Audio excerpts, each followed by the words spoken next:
welcome to this first meeting in January of a Corporate Policy Development and Scrutiny Panel.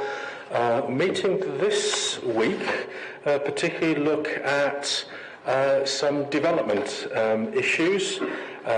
We have got reports on the Somer Valley Enterprise Zone. We've got reports on the Aqueous Business Plan update, as well as a cabinet member update and the panel work plan. This time next week, of course, we will be discussing the budget. So 2 meetings in a month. So in welcoming everyone to the meeting, I'm aware that there's a number of members of the public here to make statements. And can we just quickly look at the agenda that we have at the moment as it's published? I understand that Aqueous will need to bring their report ASAP because there's a conflict with them having to move on somewhere else. So I'm suggesting that agendas 1 to 5, which is going down to declarations of interest and urgent business, will remain as they are. Then we will move to the Aqueous Business Plan update, then to public and councillor statements, and I'm aware that these are all about the Somer Valley Enterprise Zone, so we will move straight from those statements into the presentation and the report for consideration by panel members. Can I also say at this point, as some of you are aware, I am also parish clerk at Farrington Gurney Parish Council. So one of my bosses is here today. I've had a word with the discussion with the monitoring officer about that as a conflict of interest, explaining that while I provide for responsible financial officer role and administrative support, I'm not a policy maker as a clerk, but the Nolan principles on public life do say that not only shouldn't you have a conflict of interest, but you shouldn't seem to be having a conflict of interest.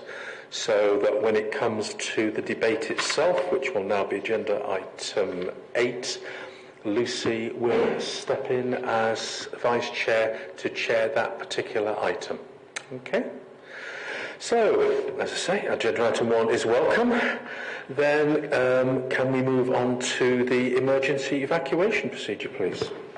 When the continuous alarm bell sounds, you must evacuate the building by one of the designated exits and proceed to the named assembly point. The designated exits are signposted. Arrangements are in place for the safe evacuation of disabled people. Thank you very much. There are no fire alarms or practices registered. So if anything does ring, please can we leave and try to avoid being trampled underfoot by a couple of thousand students who we're sharing the building with, but we'll see how that goes. Any apologies for absence and substitutions? Apologies from Councillor Ollie Henman.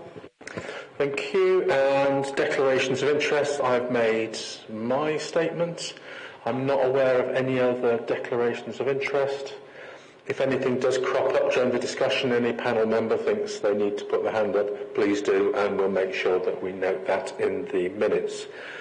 I have no urgent business that has been notified to me, so there's no urgent business agreed. So then can we move, as agreed, to the Aqueous Business Plan update, please?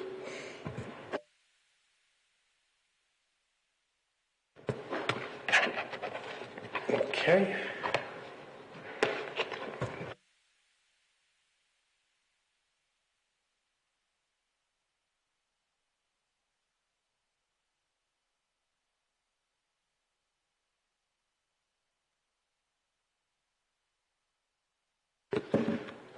Chair, shall I introduce it? At this very moment, I've just lost my notes. Isn't that the way with tech? So while I'm trying to find those, for those of you who don't know me, I'm Councillor Deborah Collins. I am the Cabinet Project Lead, supporting the leader, in particular around his shareholder role relating to Aqueous. And so I'm here in that capacity this evening. I'm just going to say a few words from the Cabinet point of view in relation to the Aqueous Business Plan. I have got the directors of Aqueous here who will introduce themselves, and when I find my notes, in a second, I will start. Right. So, for those of you who are new to the Corporate Scrutiny Panel or to the Council, Aqueous is the wholly owned company of the Council, and as we are the sole shareholder, anything that it does, any profits that it makes, any actions that it takes are for the benefit of Baines residents. And the focus of the company is on increasing the quality and supply of homes in the district, and also through any financial returns that it brings to the council, which support our frontline services. This is the second business plan cycle of the company since its establishment in 2019 and the council's adoption of its first business plan for the period 2020 to 23. It's generally performed to its original business plan objectives, so it's made a very successful start to its life. We've looked at the governance of the company. It's been the subject of audit recommendations, and we have generally, over its life to date, benefited from its expertise and capacity in developing affordable homes, supporting the establishment of the council as a registered provider. The business plan, as we look forward, will focus on the objectives of continuing to provide a secure financial return for the council, continuing on its mission to deliver high-quality, sustainable homes aligned with the council's core aim to improve people's lives, and support the council in our scaling up of our own delivery of affordable housing. And importantly, we have challenged Aqueous, and it's stepped up to the challenge, to pilot and exemplify the development of sustainable homes, building on its already successful delivery of EPC A-rated homes. So I'm going to hand over to Tim Britchams, who will introduce his colleague and take you through a presentation about the business plan. That's all right, Chair. Thank you. Thank you, Councillor Conn. I'm Tim Richins. I'm the Managing Director of Aqueous, and I'm joined by Karen Flint, who is our Financial Controller, who will assist me if there's any specific questions relating to the financials. And I'm here today just to present to you the work we're doing in forming our business plan for 24-25 through to 27-28, which is the next iteration of our business plan, working with council officers and our shareholder, Bath and North East Somerset Council. I know many of you are new councillors to the scrutiny panel, so I just thought it might be useful to give you a bit of background to the company. The company is ultimately owned by Bath and North East Somerset Council, so Baines is the ultimate shareholder and owns 100% of the shares in the company group. And the company is made up of three elements. There's Aqueous Group Holdings, which literally is a holding company. It doesn't actually undertake anything, it literally just holds the shares in the two subsidiary companies that do all of the work. And those two companies are Aqueous Developments, which was established back in 2016, is what we call a TECAL compliant company, which means it's 100% controlled and owned by the council, and that enables the council to trade freely with Aqueous Developments. It is the employing body for all of our staff. We have about 11 staff that are employed by Aqueous Developments since February 2020, when 8 of them transferred across from the council, and we've employed a few more since then. And primarily it is the asset holding company of the group. So it holds a number of units, 51 units, that are private sector rental units, and it is currently in the process of working with the council to acquire 22 units for the Local Authority Housing Fund, which is an affordable housing product that we're working with the council to deliver through some government funding that they have available to deliver that scheme.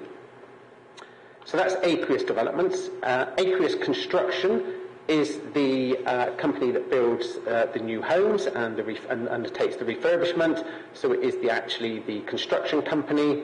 Again, it's council controlled, it's TECAL compliant, so we can trade freely with the council, and it focuses on delivering the new housing developments and the pipeline of council sites, and that's Baines, South Gloucestershire, and now will include North Somerset Council. So that's the background to the companies. So what have we been doing? So I thought it might be useful just to go through some of our key achievements for 22-23.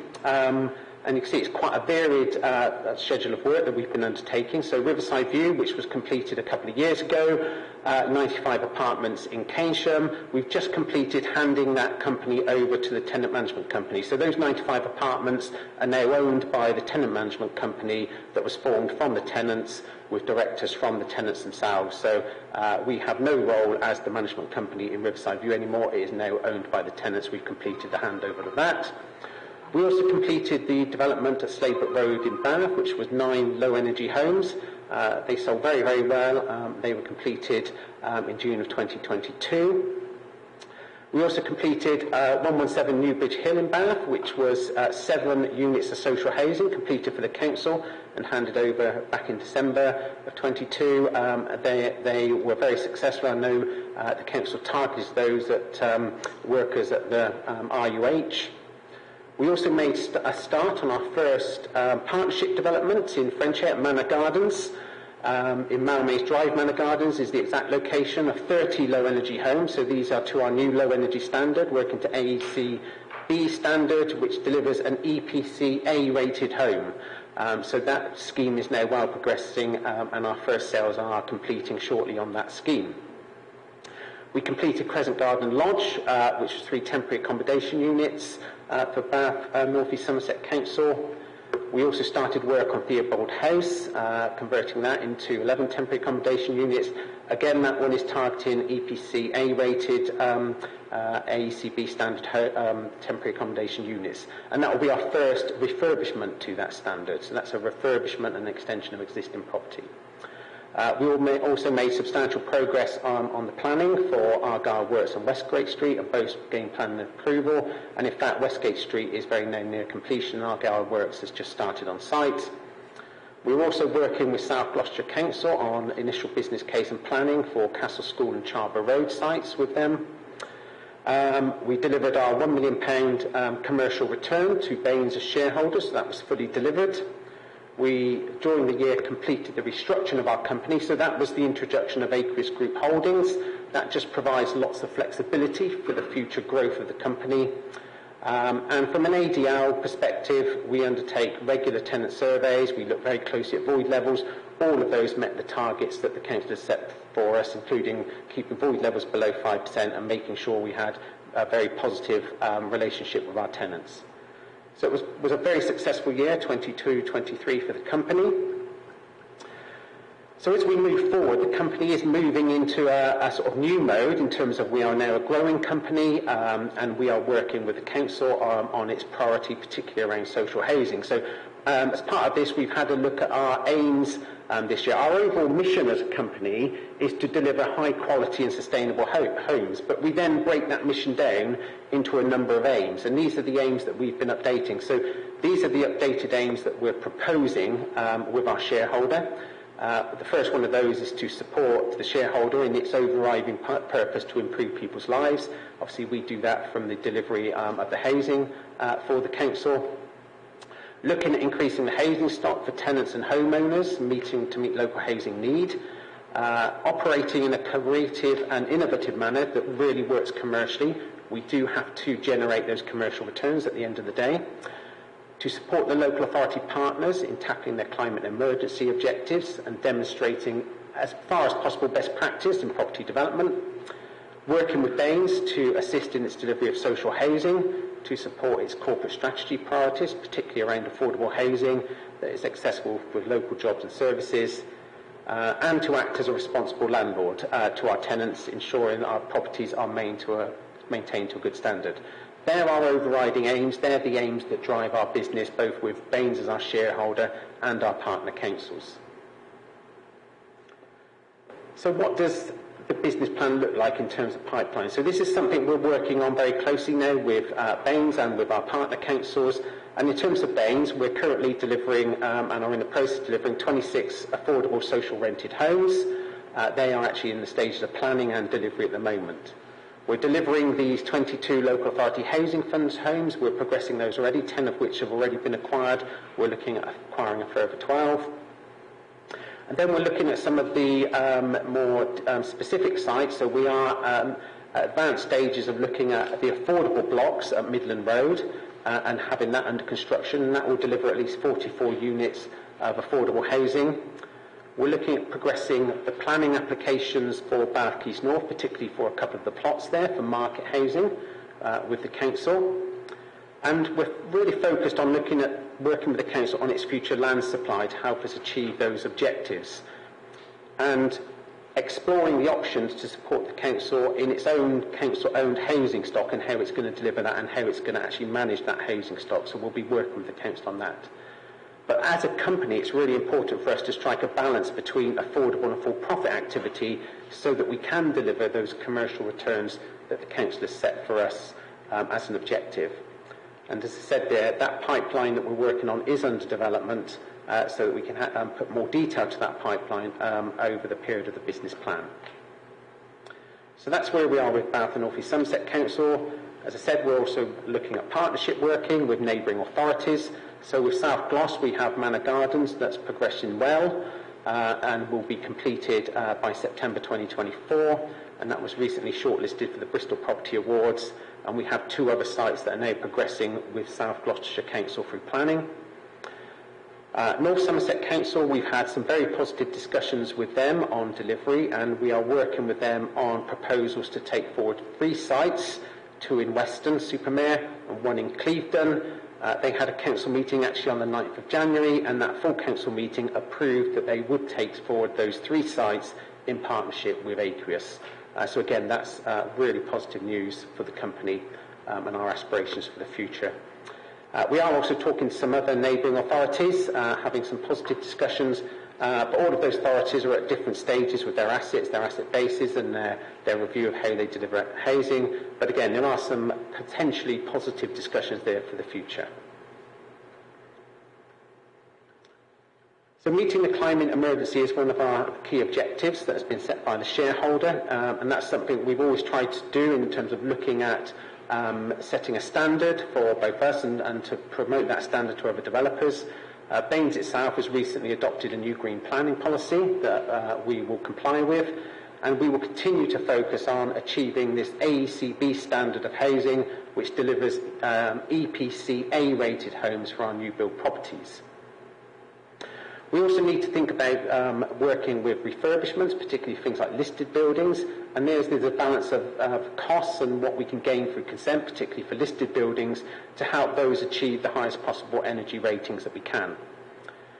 We will be looking at further enhancements to what we deliver at the moment, including the potential of battery storage, and we're talking to a company called Over Energy about a zero bill scheme where if you deliver to the standard we're delivering at, but also include battery storage, we think we can sign up to them for a zero bill scheme for our new developments.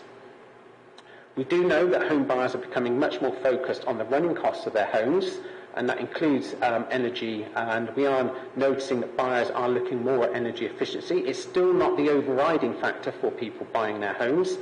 They still look at cost as a key driver, but running costs are key to that. So there is some evidence, at least, that low energy homes are achieving a slightly higher sale price. But it's still early days as we work with buyers to help them understand what that means and what that looks like.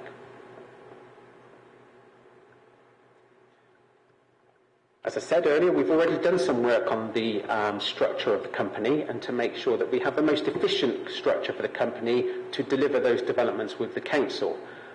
There's also things like corporation tax has recently increased from 19% to 25%, so we want to make sure that the profits we generate are being redirected into things like affordable housing and regeneration, and that we get that balance right in terms of profit tax and how that money is then retained within the group to deliver additionality around affordable housing and regeneration.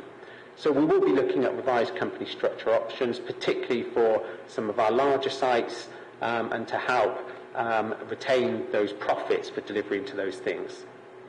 There is potential to ring-fence development risk as well as we start doing much more development across a range of areas. We might want to look at a change in the company structure to help ring-fence that development risk so that one development is not subsidising or working across other developments across the area in which we're working. We want to look at providing additional funding for some of the viability challenges that we now face in terms of bringing forward developments, particularly around affordable housing and regeneration. And this is something we'll be exploring with our shareholder Baines as appropriate in the future.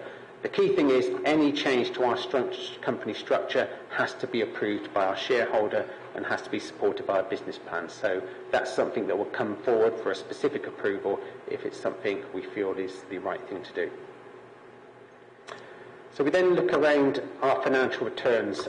We have a financial return target with our shareholder to deliver commercial financial returns of £1 million per annum. But we are looking at the potential to increase that from 26-27. So by the end of this 3-year period, not only do we want to be delivering £1 million per annum to our shareholder, we want to be delivering more than that. And that's why it's important we get the growth of the company to deliver that. We have delivered that target in full over the recent years, but we also have a number of challenges. You're probably all aware of the sort of recent surges in inflation that's now starting to ease, but we have seen over the past few years rising building costs.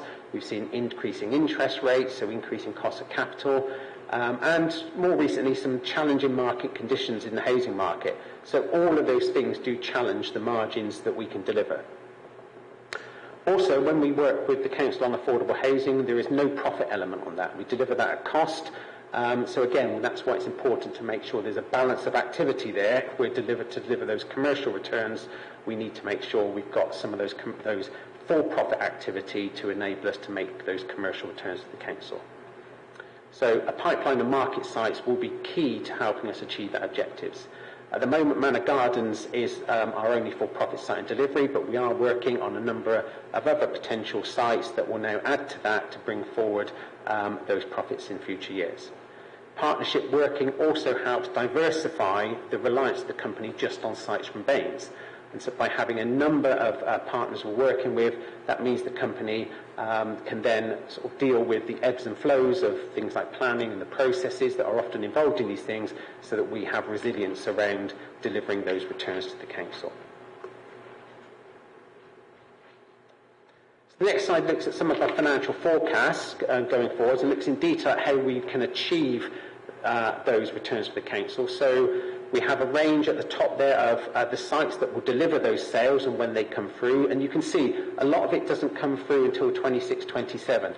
That's because of the planning and approval process that we have to go through before we can actually get a shovel in the ground, start building the houses, and then getting to the point where we can sell the houses. And it's only when we are selling the completed houses that we are generating sales turnover for the company that we can then use to deliver those financial returns. So it gives you some idea of what that is currently looking like.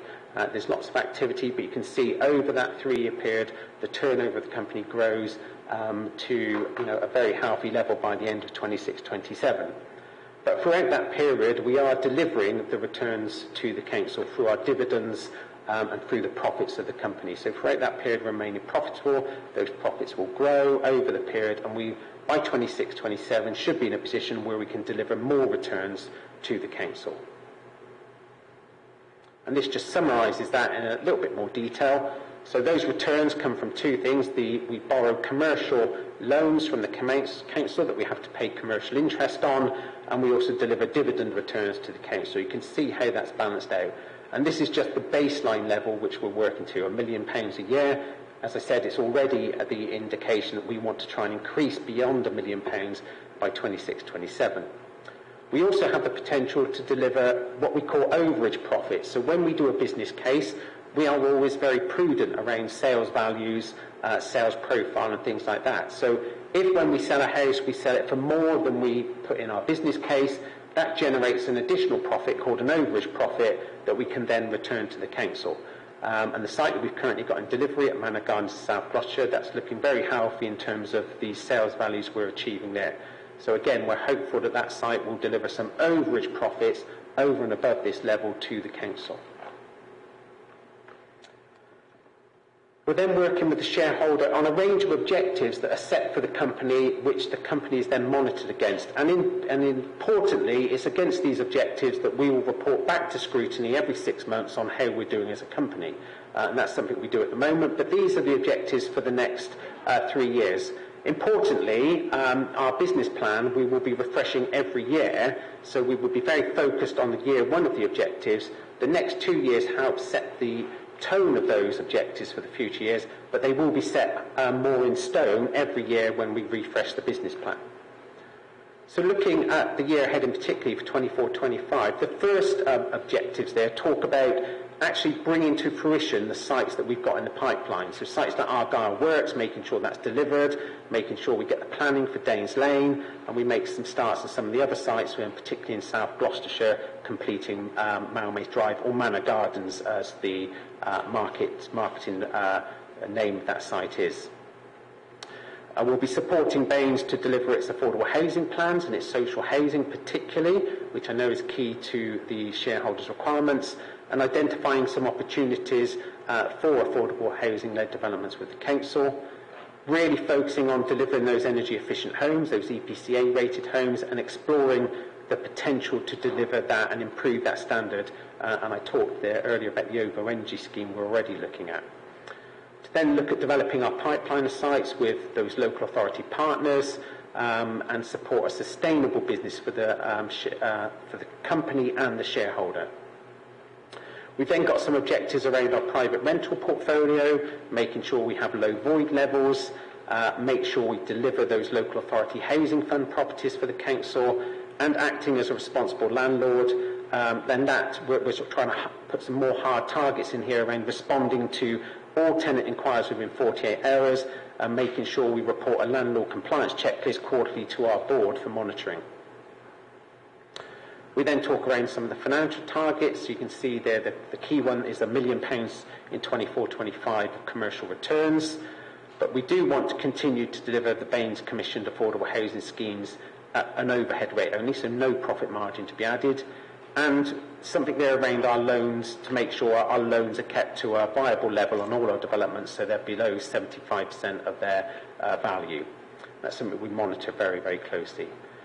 And then we have a number of corporate objectives around supporting the council to look at how it might bring forward the delivery of its housing revenue account or options to hold its council housing, to continue to support partnership working, and that's not just across other councils, but also looking maybe at some of the anchor organisations within Bath itself, to bring forward with Baines some options around the company structure and what we might do if we want to change that and make it more efficient, to look at some professional development of the company and of its staff, and to promote the use of local suppliers, which is something we're very keen on when looking at our refurbishment and our housing developments.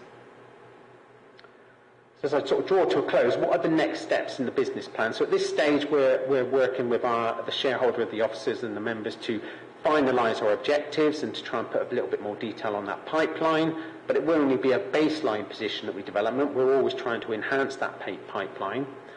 We're undertaking consultation with council officers, and today with yourselves in scrutiny as part of that process, before eventually we bring forward the business plan for formal shareholder approval, and that will come through to a cabinet meeting in March, and before that a shareholder advisory board. So that will happen during February and ultimately through to cabinet in March.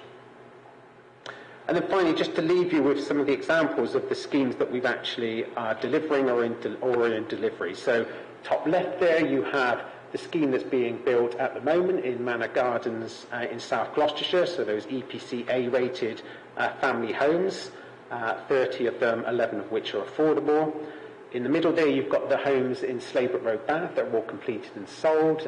Again, they were EPC A and B rated and were our first AECB standard homes. And a lot of the learning from that site has been taken on to Manor Gardens South Gloss. Bottom left there you've got Riverside View and Keynsham, the 95 apartments that we delivered and sold, and as I said is now handed over to the tenant management company.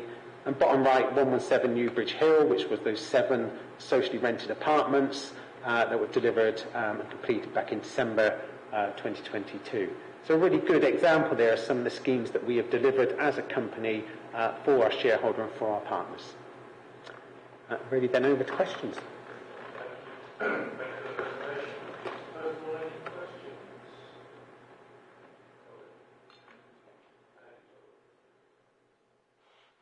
Thank you, Chair. Thank you, Tim, for the presentation. A number of things that stand out that I wanted to ask you about, and interesting to hear about the ring fencing of development and risk. I just wonder whether you can enlarge on that. I mean, the Keynsham Riverside site, I'm interested to find out about impact of deficiencies and the cost implication. I can't see that on the business plan. I think there's question marks over that, around fire and what have you. Remedial works on Sladebrook, there's no cost line as to what it's costing us to put remedials in when things have failed. So I'd like to understand that a bit better, and I'd like to see how you're costing that, or is that part of this ring fencing, to really understand that. Trying to, should we take it one at a time? That'd be better. Shall I respond to that? So all the business plans for all developments, we have a 2-year post-completion defects liability period.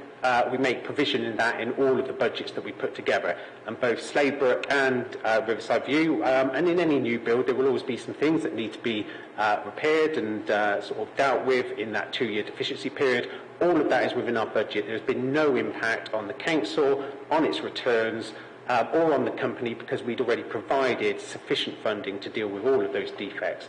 We also have warranties in place with manufacturers and the contractors, so if some of those things are due to, say, a faulty unit that might have been installed, the contractor comes in and replaces that at no cost to the company. Beyond that, there's a 10-year LABC or NHBC warranty in place, again fully funded and paid for by the development.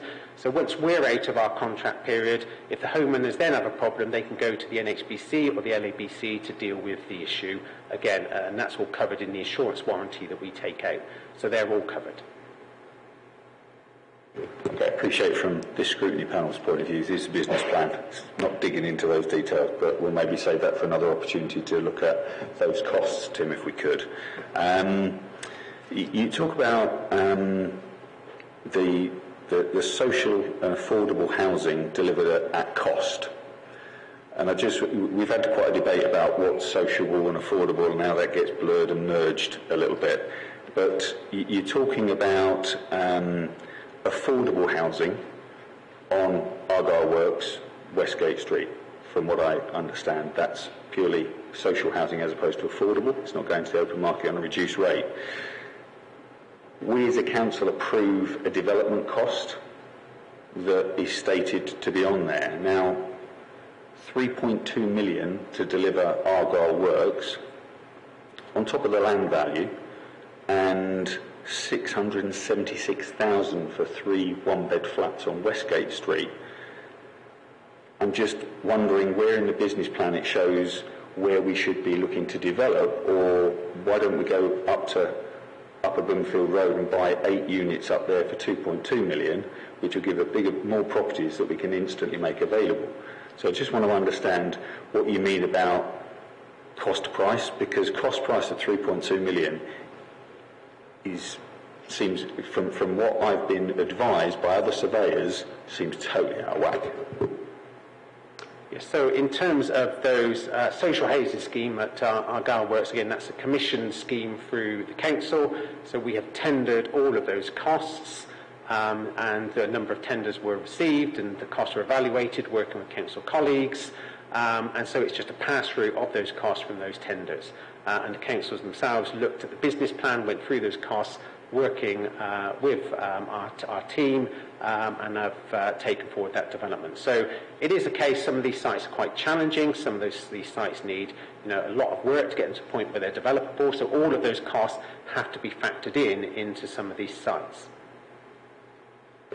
So can I ask, Chair, in terms of scrutinising that type of activity, where do you feel that is appropriate? Because those numbers stick out so dramatically in terms of Argyle Works is not a challenging site, it's a flat level site, full access off Lower Bristol Road.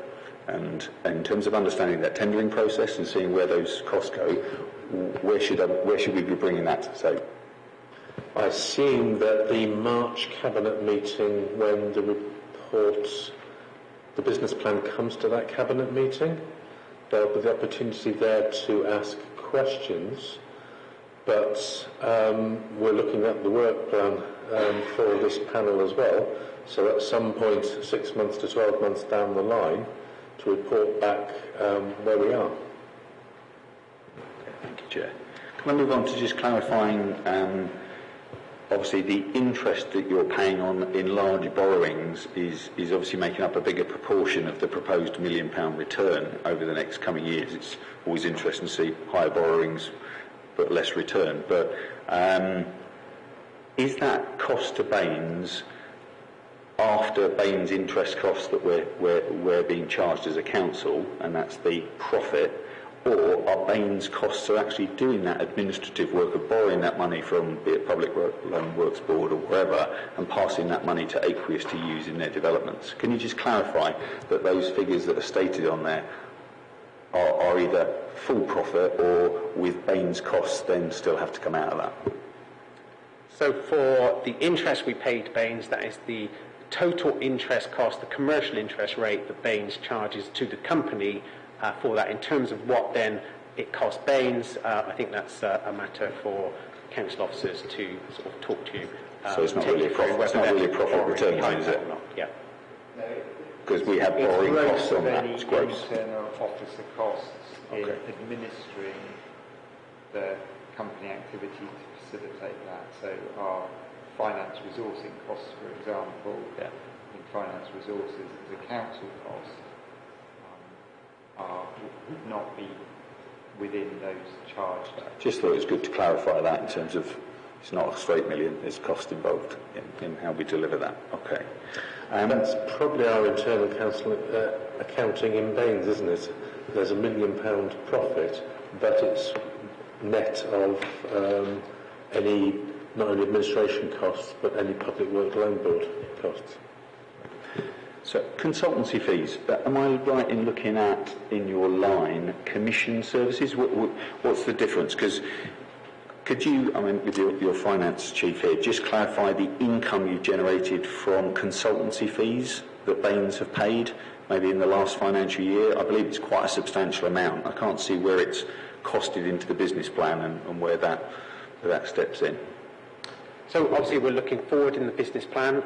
In terms of consultancy fees, that would cover particularly the planning work that we do to get a site through to the point it's ready to be delivered. So those consultancies are generally both from our partners and from Baines in terms of taking those sites through to completed planning.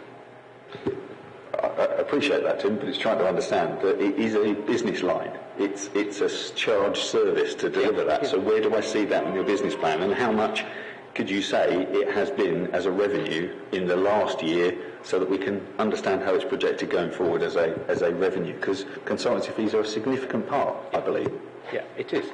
In terms of the business plan, so this is what we're working up at the moment. So the breakdown is not sat here in this presentation, but we will have that back, and that will be part of the business plan. In terms of historic costs, that's all presented as part of our accounts that were scrutinised just back in November by the Council's Audit Committee. So all of that information is presented publicly to the Audit Committee. Again, I don't have those figures to hand.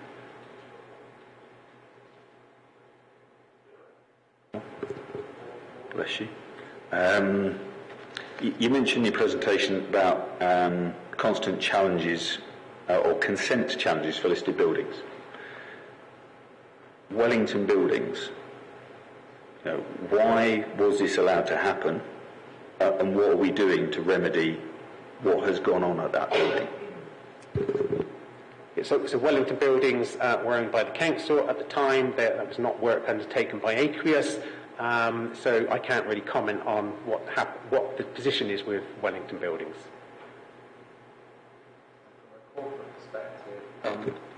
From a corporate perspective, we are currently reviewing Wellington Buildings in terms of building compliance works to establish remedial measures to those buildings to enable us to instruct Aqueous to undertake those works as a council action from the development of those properties when they were developed by the council back prior to 2016. By the same head of the organisation. So obviously we've been aware since 2018 about this problem. Can you give us a timeline? We have a legal responsibility to this. I can't give you a direct timeline at the moment, Colin, no, because we're working through the scope of the works to then be able to submit a list of building consent or application to regularise some of those measures to then enable us to procure and undertake those works. Some of those properties, as you know, are tenanted, so the time scale to do that may be quite lengthy. But I think what we're trying to do at the moment is to prioritise evaluating and understanding and agreeing through the listed building process the rectification of those works. Just to sort of separate whether, from an executive point of view, the council as corporate body has the accountability and responsibility for that work. It isn't a contractual obligation we can pass through the company, irrespective of whether individual officers at the time have transferred via 2P from council to company.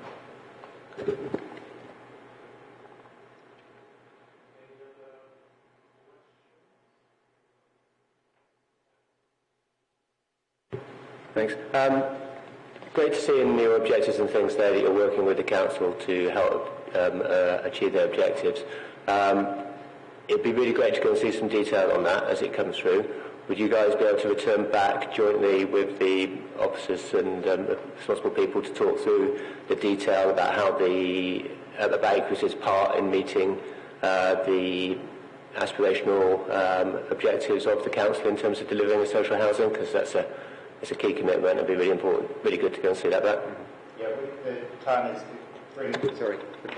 bring that back every 6 months, so the KPI monitoring of performance comes back every 6 months. Yeah, I know we've got that aspiration there to head towards 1,000, and it would be good to start to see some of those details and things there about how Equus's part in helping us track towards that. And if I can add, there is a wider piece from the council where we will be working up with the officers a housing delivery plan, which will be coming forward through all of the council processes as something which looks at how we're putting a bit of flesh on the bones of that ambition for more social housing. That'd be fab. I'd be really keen to see it succeed and help in any way we can with scrutiny. Thank you very much. It's great to the role that you're playing supporting us in delivering our affordable housing goals, and we're growing our ability to extend that and more expertise. That's great. I just wanted to build on something I asked last year, 13th of March, making a point about the fixed revenue return we're getting of 1 million, and pleased to at that point the response is not static, but will be reviewed.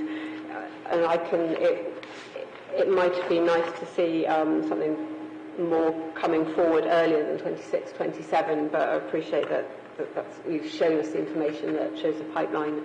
That's when more work is coming forward. So hopefully we're always looking for more revenue to balance. I appreciate that. I had a question from the table that I just wanted to understand, that the development cost of sales, proportionally, this is just something I don't understand, in 26, 27, quite 83%, so it's a higher proportion of development costs, so I'd just like to understand that.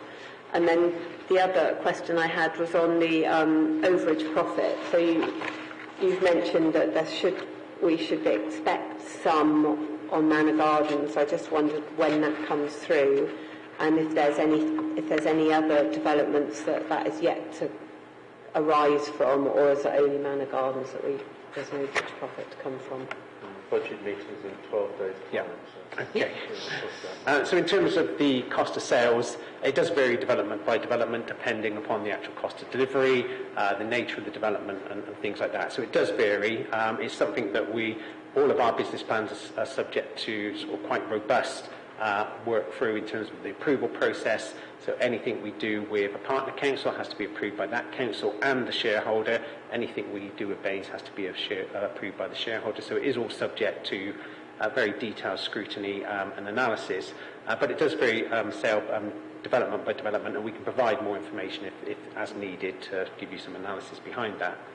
In terms of overage profit, that flows through at the end of the development. So once we complete the development, we get past some of that post-development snagging period, we can then look at releasing what overage profit has been achieved. So it does depend upon the actual rate of sales, what we're achieving for those sales. When they're all complete, we can then really calculate what that overage profit looks like. So for Malmaze Drive, when it does flow through in sort of 18 months to 24 months' time, that's when it would flow through if it's delivered. And at the moment, as said, the sales we've achieved to date are well ahead of business case, so it's looking quite promising. The only other site that where there will be a return is a land value return, and that's for 117 Newbridge Hill, and we're just in the process of calculating that now. And again, that flows back to the council. Right, so I missaid it was not Manor Gardens, so I've got that wrong. So it's just Newbridge Hill and the current... Yeah, so Newbridge Hill is the current one. That will flow back as land value to the commercial property team. And Manor Gardens, probably in 18 to 24 months, there'll be an overage profit flowing there. Okay. Lovely, thank you very much. Toby. Thank you. Councillor Blackburn's question identified that this isn't an entirely risk-free operation. So, do you share your risk register with the council, and does the council include risks related to this work in its risk register? I can answer. If I answer from the council's perspective, because that was one of the November audit recommendations, that we make sure that the risk of aqueous is identified, and that's being picked up through the Sustainable Communities Risk Register now. So there is a read across within our Corporate Directorate Risk Register as the accountable directorate for the shareholder activity on aqueous, that risk is transposed through into our Directorate Risk Register. And then our direct risk registers, if they escalate up to our Corporate Risk Register, that then goes on to the Corporate Risk Register and the public reporting on the Corporate Risk Register. It isn't currently a risk that escalates up onto Corporate Risk Register. It remains sat at directorate level. And we have a regular monthly officer coordination meeting where we review risk and performance with aqueous and make sure we're sharing those risks across that forum. And from an aqueous perspective, I can confirm that we have both project and sort of low-level risk registers that then escalate up into our corporate risk register that's reported regularly to our board. 12 months ago, with the approval of the shareholder, we set up a separate audit and risk committee within the aqueous group, and the shareholders appointed an independent chair of that group, so someone who was completely independent of both the executive and the non-executives to chair that board. And that board meets 2 to 3 times a year, and that receives all of the risk reports for the company. Thank you. Question for myself as well, which I think the first part of it is for you, Tim, and then probably second part for you, Deborah, and possibly any of the any cabinet members present. And that's about the delivery of 22 homes to the council towards the ambition of having a council house stock. I mean, that's good to see. It's certainly personally support that. Is there a schedule of delivery of council houses to Baines? And the second part's for yourself, Pepper, because that leads on to a question about housing revenue account, because the legislation says 200 social dwellings, so 199 you don't need it, 200 you do. So at some point in time, we will need to be looking at housing revenue account, and I would have thought we'd be starting to do that preparatory work in Baines now. So in terms of the numbers you see there, the 26 affordable social rented homes in planning and delivery, they're separate to the ones we've already delivered at things like 117 Newbridge Hill. And these are the ones at places like Argyle Works, Danes Lane, that's in planning, and Cottrell Court and places like that. So we do have a breakdown of that 26 and where they're coming from. And then, as I said, we're working on a future pipeline, what would include sites like Midland Road, going forward over the next 3 years that we hope to have a bit more detail on in the full business plan when it comes forward in March. And the part for me, Chair, we are, with the housing delivery plan that I mentioned, we're working on a pipeline of social homes. Some of those don't yet appear in the aqueous business plan because there will need to be council decisions about the amount.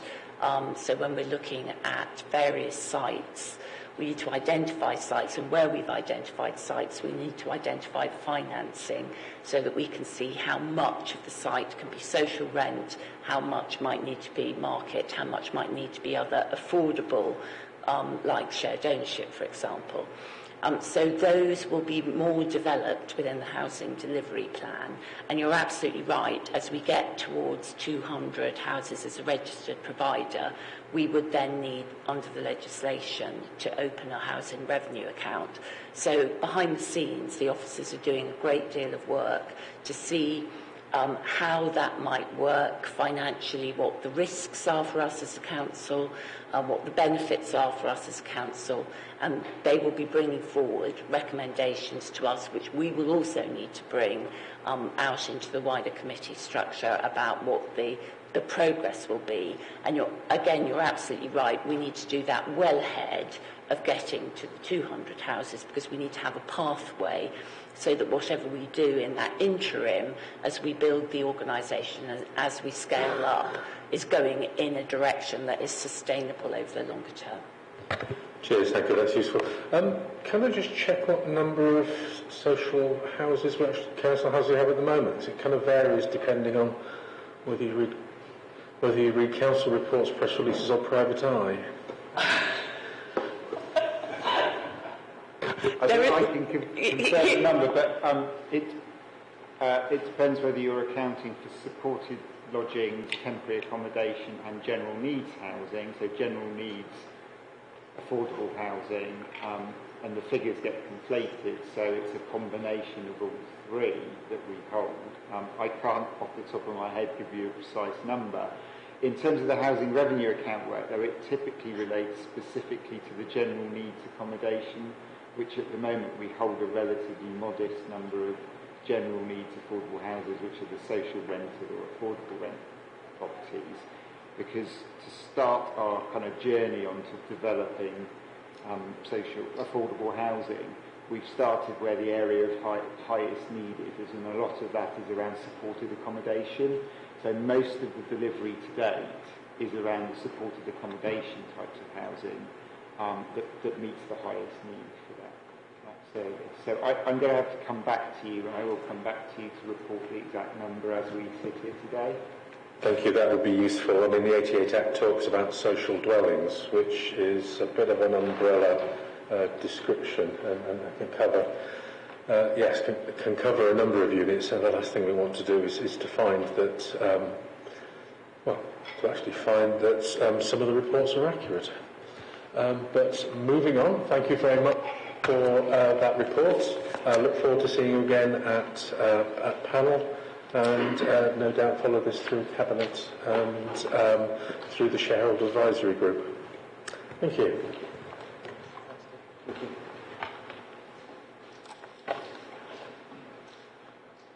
Okay, thank you. Moving on next to what is now agenda item 7, which is public and councillor statements.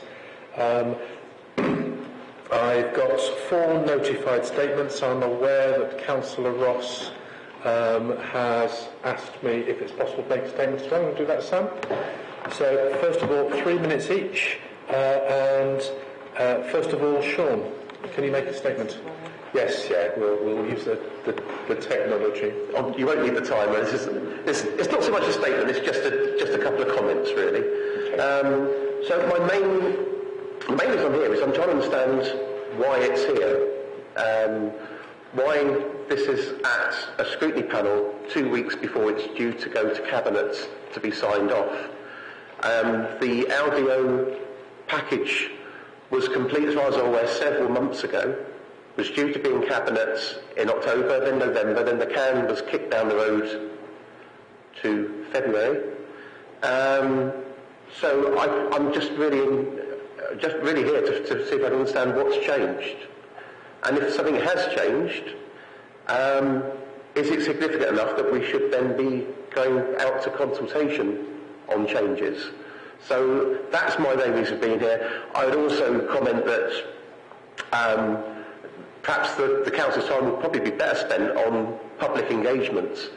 The public, with the exception of Richard and Ella, who have done an amazing job of public engagement, outside of that, the council's engagement on this project has been very poor. There's a huge amount of public interest in this project in Midsummer Norton and surrounding areas.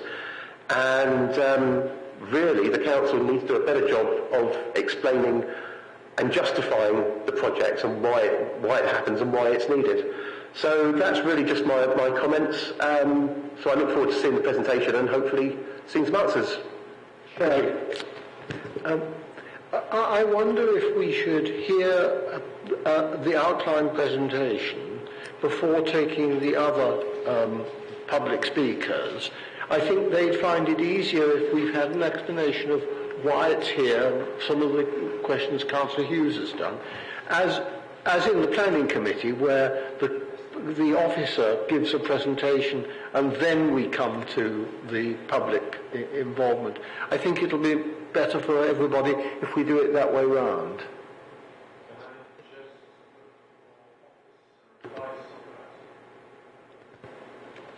And also to the public speakers, would you prefer to see the presentation before making a statement, or make your statements now?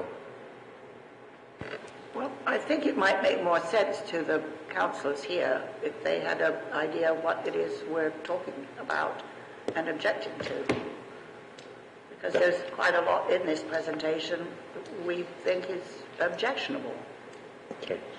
So I think it would be useful, from what you're saying, Margaret, it's useful to see the statements first so that councillors can see in context the reports coming from officers. Yes? No, I think that's exactly the opposite of what I The opposite way around? Okay. I think it would be helpful if everyone in the room saw the presentation so they understand why the community is so unhappy, both with what's in it and with what's being proposed.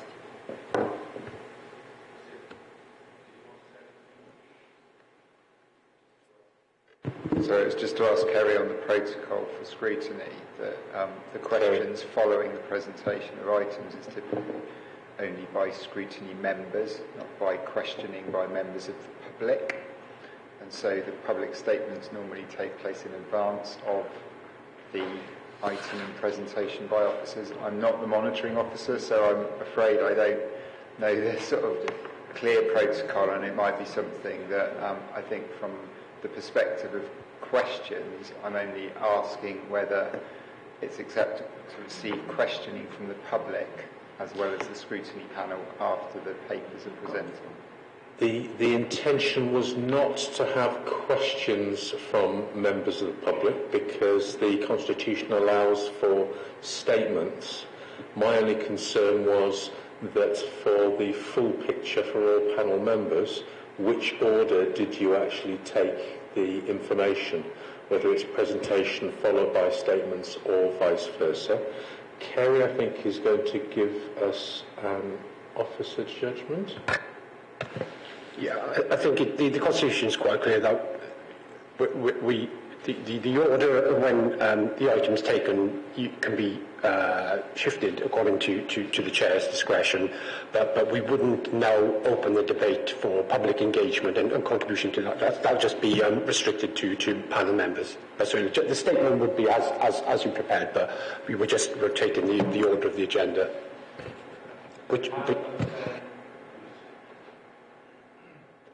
Yes, I would follow the planning system. I like that because we hear the presentation, we hear the comments and questions, and then we can ask the questions, and sometimes we can pick up some of the questions that they've made and put them directly to the staff. So I agree with Councillor Simon's proposal. I was going to say there is an opposite argument in that the officer can, once the public statements have been made, the officer might want to make more points in their presentation, reflecting the issues that have been brought up. But I'm absolutely happy either way, so I don't mind. What I'd suggest then is that we see the presentation coming from the officers. We follow that with statements from the members of the public and councillors. And then there will be a discussion by the panel members as to what observations we will make, which will go to the special cabinet meeting on the 1st of February. So at this point, because of my declaration, I will step aside and let Lucy chair.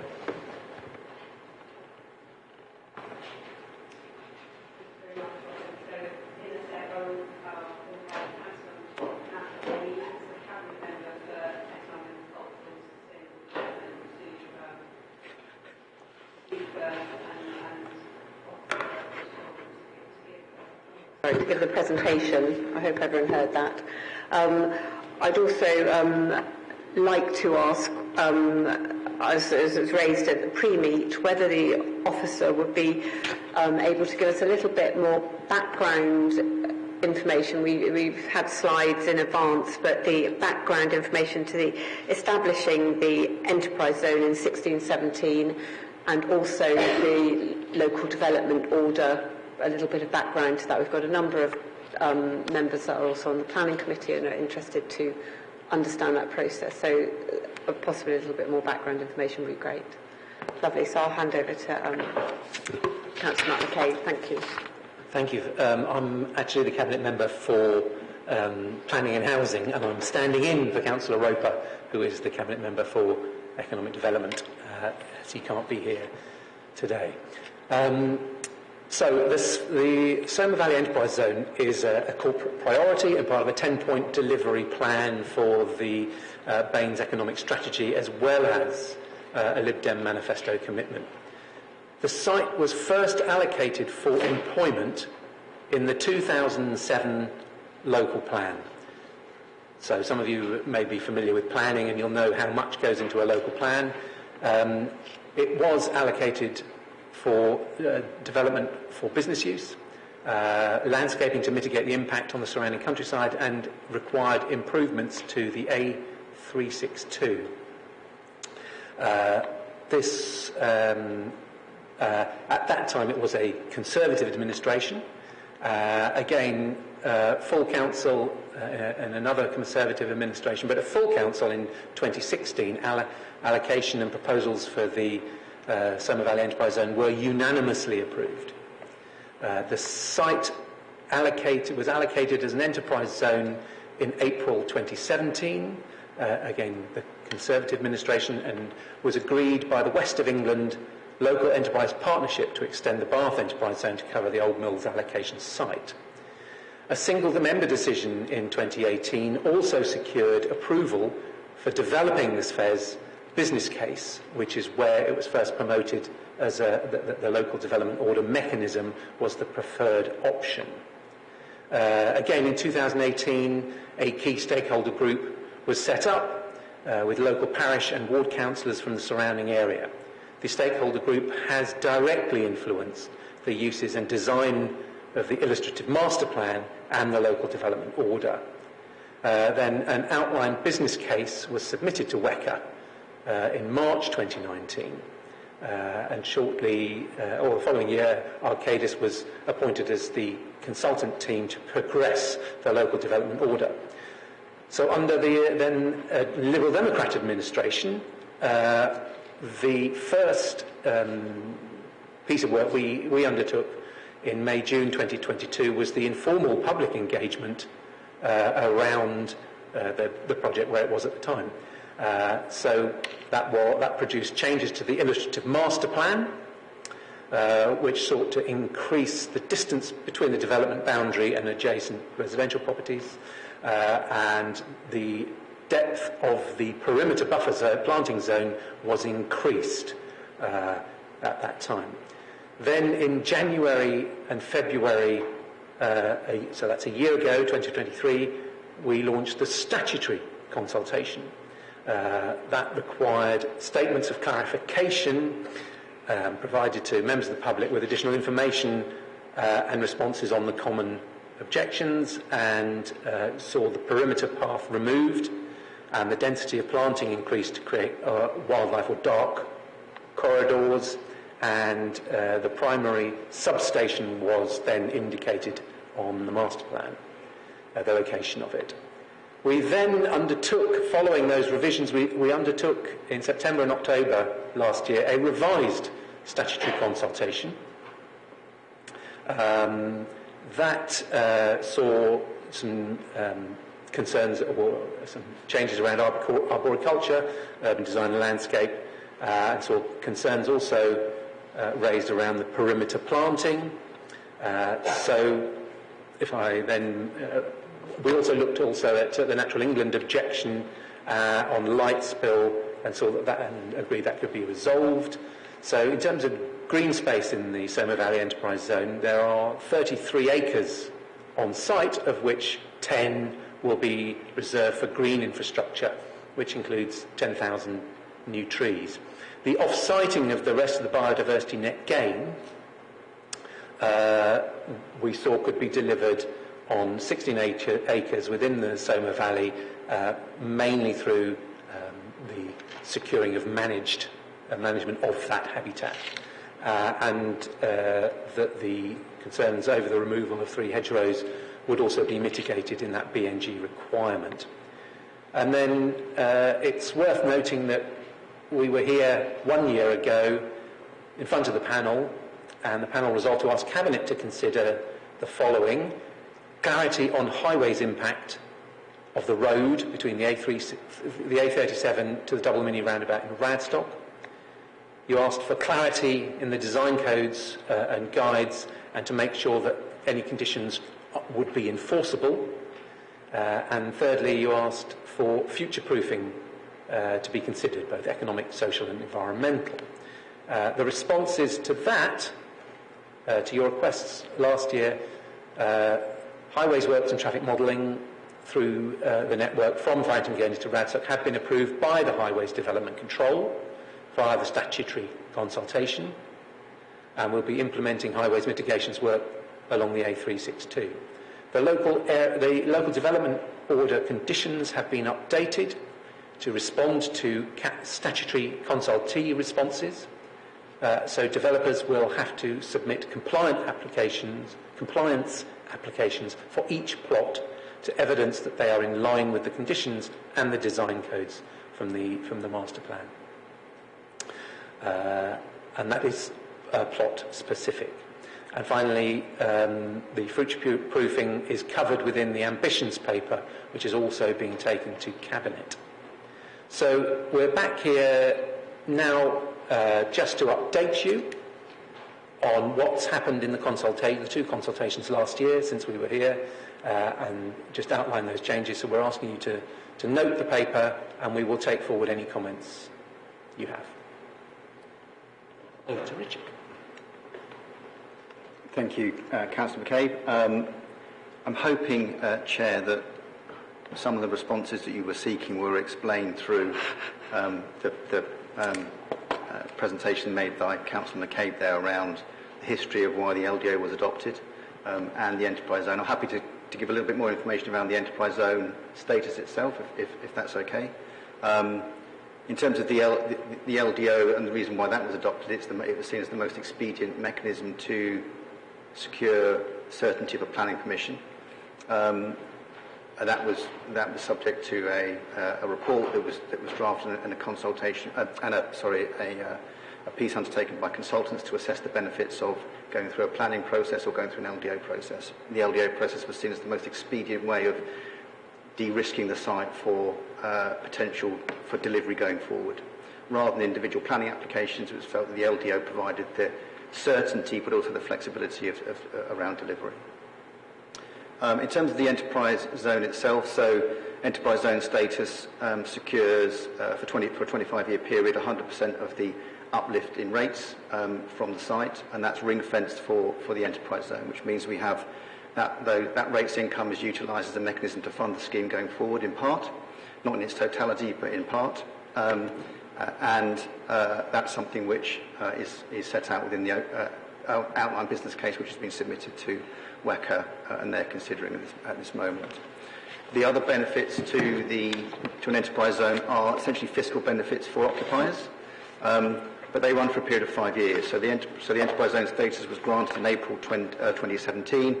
The fiscal benefits have actually expired for occupiers. So those fiscal benefits in the normal course of events are essentially a rates holiday for a period of 5 years for occupiers. That's expired, as I say, but also it's a capital allowances piece. So if you're investing in capital plant, you can offset that against your tax burden. Again, those fiscal benefits have now expired for occupiers, but the mechanism to secure rates income, 100% of uplift in rates income, is still in place. And that's a significant benefit in terms of the benefit to funding of the scheme. I think also, hopefully, that Councillor McCabe set out that we're here to give you a bit of an update on the scheme and to seek your feedback as we were here a year ago. Just to reiterate that the reason why we are in this position of coming back to you, having gone through a second statutory consultation, is that after the first statutory consultation, we obviously went into a period of elections and PERDA, weren't able to fast track that process. But development management, who are considering the application, were very keen that the changes that were implemented as a consequence of the first statutory consultation were again consulted on through a statutory consultation process to make sure that that process was as transparent as possible. So it was, and also the LDO guideline rules are not that clear on a secondary statutory consultation, so it was felt that it was the most prudent mechanism to be as transparent as possible is to go out to a secondary statutory consultation and present the proposals again through that statutory consultation process to the public and also to statutory consultees. So just in terms of the presentation, I'll try and get through this as quickly as I can do, because I'm conscious that there will be questions, and I want to make sure that we give sufficient time to enable those to be answered. So the enterprise zone papers that are coming forward to Cabinet on the 1st of February, they are threefold. There is a ambitions paper, which is E3510, that top paper. That sets the context for how the council will deliver against the 8 particular council ambitions, which are aligned to the manifesto commitments. It also sets out within that process how we will come back to agree to test the performance against those ambitions to make sure that SFES is meeting those ambitions going forward. There's a second paper, which is the LDO paper itself, which is as I've just described, it brings the LDO forward for a resolution to be adopted by Council, by Cabinet, and therefore by the Council. And the third paper is a statutory mechanisms paper, which enables, and that's about adopting in principle statutory powers, and that allows land referencing of all the ownerships within the Somer Valley that are affected by the scheme. It runs in parallel with continuing negotiations with landowners, and also it seeks the approval to enter into negotiations with off-site landowners as well, so those are affected by either permanently or temporarily by the works required to undertake the highways mitigations. So this is a slide which just essentially shows the red line for the enterprise zone itself. SFES is an intervention to make our district more sustainable. It's aiming to change movement patterns overall by enabling walking, cycling and greater use of bus journeys, and those benefits offered to residents in the wider Somer Valley will in part enable residents to remain local. The illustrative master plan on the screen now sets it's a bit contextual for members. If you have had the opportunity to look at the planning portal, you would have seen the illustrative master plan on that planning portal. It demonstrates the extent of the green infrastructure that will be implemented on site, but also sets out the illustrative plot layout for the scheme, and the LDO and the design codes that are coming forward through the LDO process set the parameters for how development will come forward on site, and as Councillor McCabe said, those are governed by plot-specific compliance applications.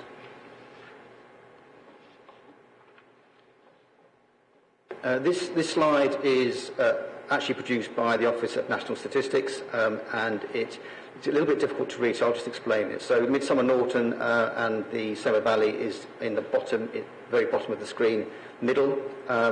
This demonstrates that in broad terms, around about a third to a half of those people who are economically active commute out of the area, up to 10 kilometres, that's 6 miles to go to work. And clearly it's one of the metrics that we can use going forward to demonstrate the success of the enterprise zone, because if those numbers reduce, then we're demonstrating the success of the enterprise zone to keep people local in the Somer Valley. Did I just move on? Is that open? Which one to do? Sorry, just bear with me. I'm just waiting for this to catch up.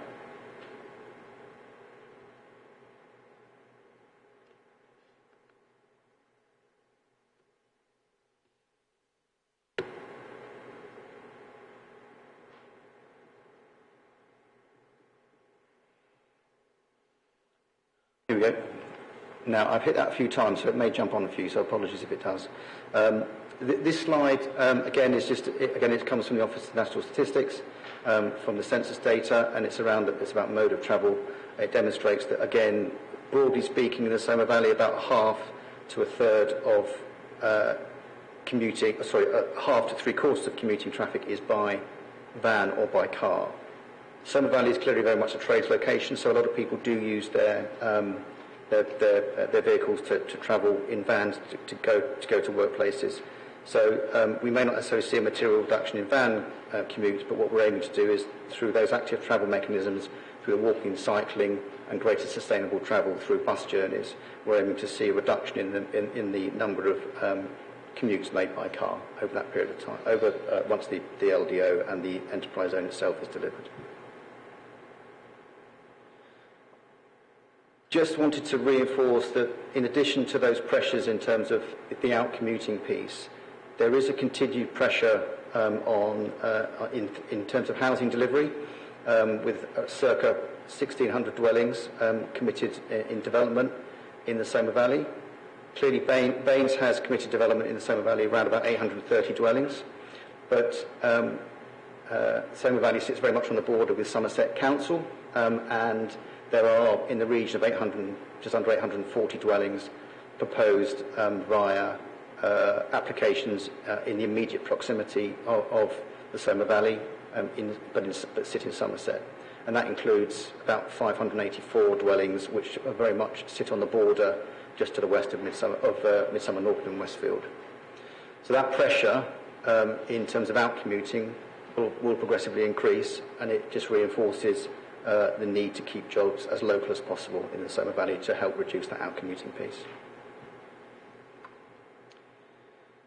So then, just wanted to pick up on the demand within the Somer Valley and where that currently sits. So the Council's economic strategy prioritises action to create resilient businesses by building a diverse, creative and sustainable base for those businesses.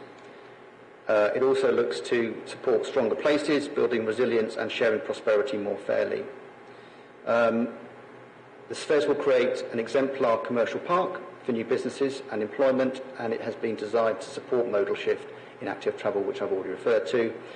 The economic strategy evidence base also demonstrates that over the new plan period, that's from 2023 to 2043, there is capacity in the Somer Valley for office and R&D capacity of around about 8,000 square metres. That's equivalent to about 86,000 square feet.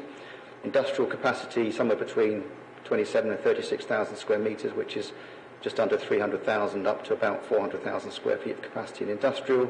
And in terms of warehousing and distribution, that capacity is in the region of about 21,000 square metres. That's about 226,000 square feet over the plan period. And it's just worth reinforcing at this point that the LDO has a 20-year life, so it will be running for a good period of time and aligned to the plan period.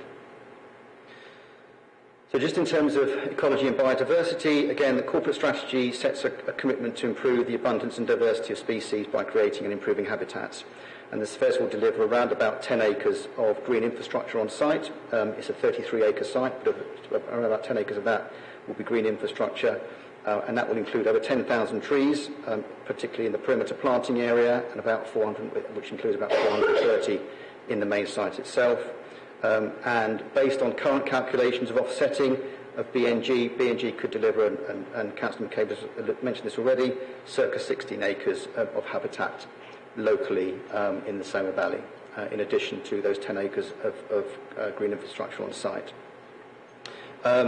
Just also worth saying in respect of that, just in terms of that biodiversity piece, we are retaining, on site there are a number of hedgerows. We are looking to retain around about 85% of those hedgerows, and those hedgerows are really much have been used.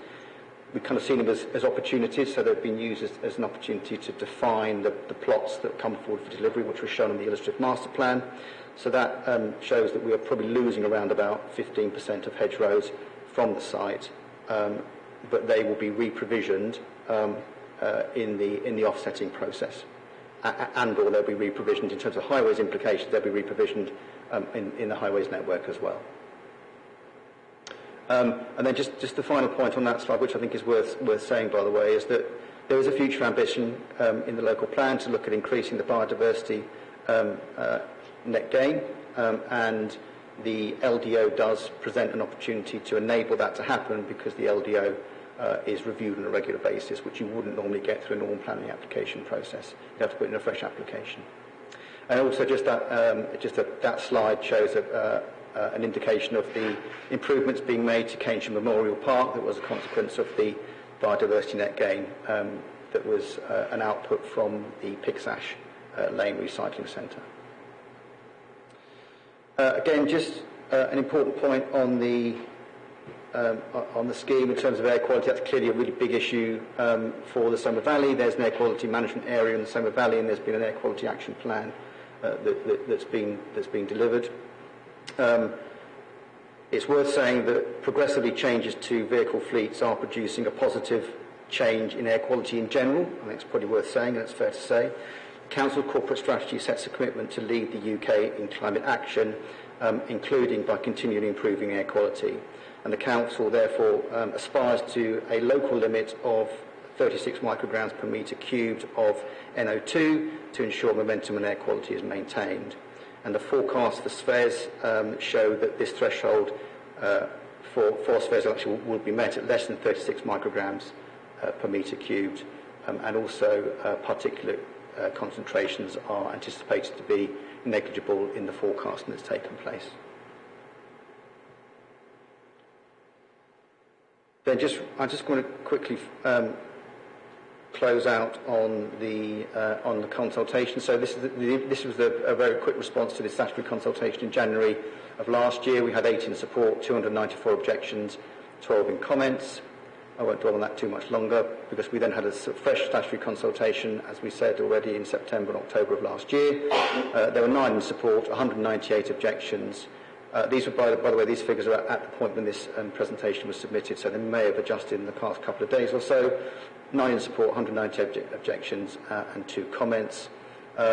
We've reviewed those comments, and there are from a RAG rating perspective, no material comments from the LPA's perspective.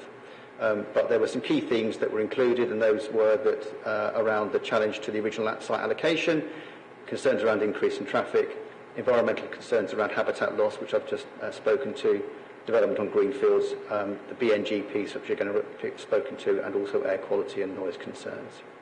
And also there was comments around the investment should be taking place in Midsummer Norton High Street. Instead, that's already the subject of activity and regeneration through Heritage Action Zone activity in the High Street, and there's also proposals for a mini master planning exercise on South Road and through to the High Street as well. And then this is essentially a summary of the current status with the parish and town councils. I won't run through that. It's all available on the planning portal, but it demonstrates where the parish councils and the town councils are. Predominantly there were no objections last to the original statutory consultation. There are either objections now or comments now in relation to those positions. I don't wish to predetermine responsible development management, so they'll weigh the decision based on the evidence presented. So that's really from information at this point. Thank you, Chair. Thank you very much, Richard. So we'll move on to the public statements now. I just want to take advice about whether the second councillor statement needs to come first, next. It can do, yes. So shall we do that first, and we'll invite Councillor Sam Ross to speak, please. Thank you for letting me speak, Chair. That's fantastic. There is a great deal of information to trawl through regarding the Sun Valley Enterprise Zone, including its evolution across the years and several local plans. In the midst of a climate and nature emergency, I'm though struggling to understand the need to create a large out-of-town facility to support new employment in the Summer Valley. I can't see how the development won't lead to increased travel by car, which will be exacerbated by the loss of subsidised bus services and poorly thought-out alternative travel provisions. The amount of car parking detailed in the application also shows exactly how people are expected to reach the site, which completely overlooks sustainable travel goals. Quite apart from the environmental aspects, in an area that already suffers from congestion, it makes no sense to add to the problem with more cars. The road improvements are only addressing the immediate access to the site and don't go far enough to alleviate existing bottlenecks that create air quality issues in the area and won't improve with more traffic. Sustainable infrastructure such as cycle paths is neither complete nor comprehensive, and there seems to be a lot of reliance on WECA to find the additional funds needed to join up the cycling footpath provision, which is not a given. As of today, there aren't even pavements from Portland, Farringdon, Gurney or Midsummer Norton all the way to the site, and this seems unlikely to change. While the development is proposed as predominantly office and warehouse space rather than retail, the fear is that this could change over time. This does add to the general sentiment that this is an unnecessary overdevelopment of green space at a time when both Midsummer Norton and Radstock town centres need far more investment than they are currently receiving. It is no coincidence that many residents oppose this application. Local people value the green space, know that the infrastructure cannot support the development and want sustainable investment in their towns, not new out-of-town developments that don't bring trade to local shops and services and have the potential to displace jobs and housing for local people with the influx of workers from surrounding areas, including Bristol. I would urge Baines Council to rethink the location, size and type of employment sites in North East Somerset that match the skill base and employment opportunities required in the Summer Valley, while making sure that this is proportional within the context of the new local plan as it is being developed over the next year. In both Midsummer Norton and Radstock, there are retail and industrial units sat empty and in need of investment and or redevelopment. By encouraging businesses to utilise these existing spaces, the Council would save unnecessary greenfield development, promote sustainable transport, reduce commute times and breathe life into towns that are not reaching their full potential for both business and local employment due to years of underinvestment. Thank you. Thank you, Councillor Ross. Can I just invite the panel, are there any factual questions for Councillor Ross? No. Okay, thank you. We'll move on to our next speaker.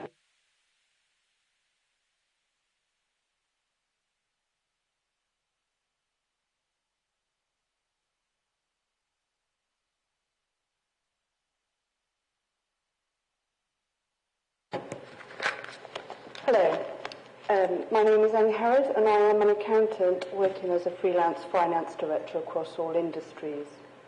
There are actually close to 600 objections on the planning portal from individuals, with objections from very important stakeholders such as Poulton, Farringdon Gurney and Ston Eastern parish councils. Midsummer Norton and Radstock town councils have also objected, along with the Green Party, the CPRE Countryside Charity and the owners of Poulton House and the owners of the proposed land. Not taking the sheer volume of objections on the portal seriously would really not be following a democratic process. The One Stake business closure document states very clearly there is no demand for office space in the Summer Valley area. So why pursue this first proposal, especially when the proposal will be in direct competition with the employment growth in other parts of Bath travel to work zone, namely Bath's own enterprise zone, with its predicted 9,000 jobs, which still has unfilled units. This first proposal states it is an employment-led enterprise zone, but where is the demand for employment? The area enjoys a very low unemployment rate at just 1.8%, or 1,000 people, of the working age population, compared to the UK equivalent of 3.7%. There has also been a net gain of almost 3,000 jobs in the area since 2011. Please refer to the in-depth feasibility study carried out by professional economist Jim Plunkett-Cole. His research uses the latest ONS data and tells a very different story of demand. The SFES proposal is set to be a long-term project, but the ONS modelling shows the employment landscape will be very different in the future, with a continued increase of working from home and the application of AI to manufacturing, office work and R&D, which must be considered when assessing demand. We will need this prime agricultural land to feed our residents following the increasing temperatures in Europe due to climate change. Please note the landowners do not want to sell this land. It is up for compulsory purchase. And there are also no buses to the site. Ancient hedgerows and trees are non-designated heritage assets, and you cannot recreate those ancient, delicate ecosystems by simply replanting, and nor is there any good reason to do so. Thank you. Thank you very much. Are there any factual questions? No. Great. So we'll move on to our next speaker, please. That's Margaret Heffernan. Thank you very much. My name is Margaret Heffernan. I've run 2 businesses in the UK, 3 technology companies in the United States. I've written 6 business books. I'm a professor of practice at the School of Management at the university here. I say this not to big myself up, but to suggest I do know something about business. And to eliminate confusion about my accent, I hold US and UK passports and pay taxes in both places. I'm here as a parish councillor in Farrington Gurney representing my community. Why are my neighbours so distressed by the SFES? 4 reasons. 1, it's not credible that increased traffic won't impact air quality. My first parish council meeting was full of residents complaining about air quality then, and they still complain. Now that pollution in this country causes more deaths than smoking, they are and should be afraid for their children. The main road runs right past the nursery. Traffic forecasts are based on pre- or during pandemic data, which is a very poor benchmark. This old-fashioned site will attract industrial traffic, which will be the last to be electrified. The employers our residents work for, hospitals, universities, and technology businesses, will not move to the SFES. So we're deeply concerned that the character and quality of our village will be destroyed by traffic, noise, and rubbish. Cornered by the A37 and A362, it's already noisy and bound to get louder. I organise our village litter picks, which collect bags and bags of rubbish thrown from cars and lorries. It's a pretty disgusting job, but we do it because the village is our home and we don't want it trashed. What's worse is that there's no demonstrable reason to trash it. Mostly poor quality jobs, if any, at a site of no community or economic value. Better paid tech jobs will not come there because it's too hard to get to and culturally unappealing for tech employees. Some of your own staff say it would be better to do it in Keynsham, yet this plan calls for the destruction of non-designated heritage sites, so it's also bad for tourism. Can you wonder that all the surrounding villages object to this plan? That the CPRE objects to the plan? All of these objections have been marginalised, trivialised, and ignored. We all don't agree about everything, but we do agree that this is a bad plan, that it is destructive of our environment.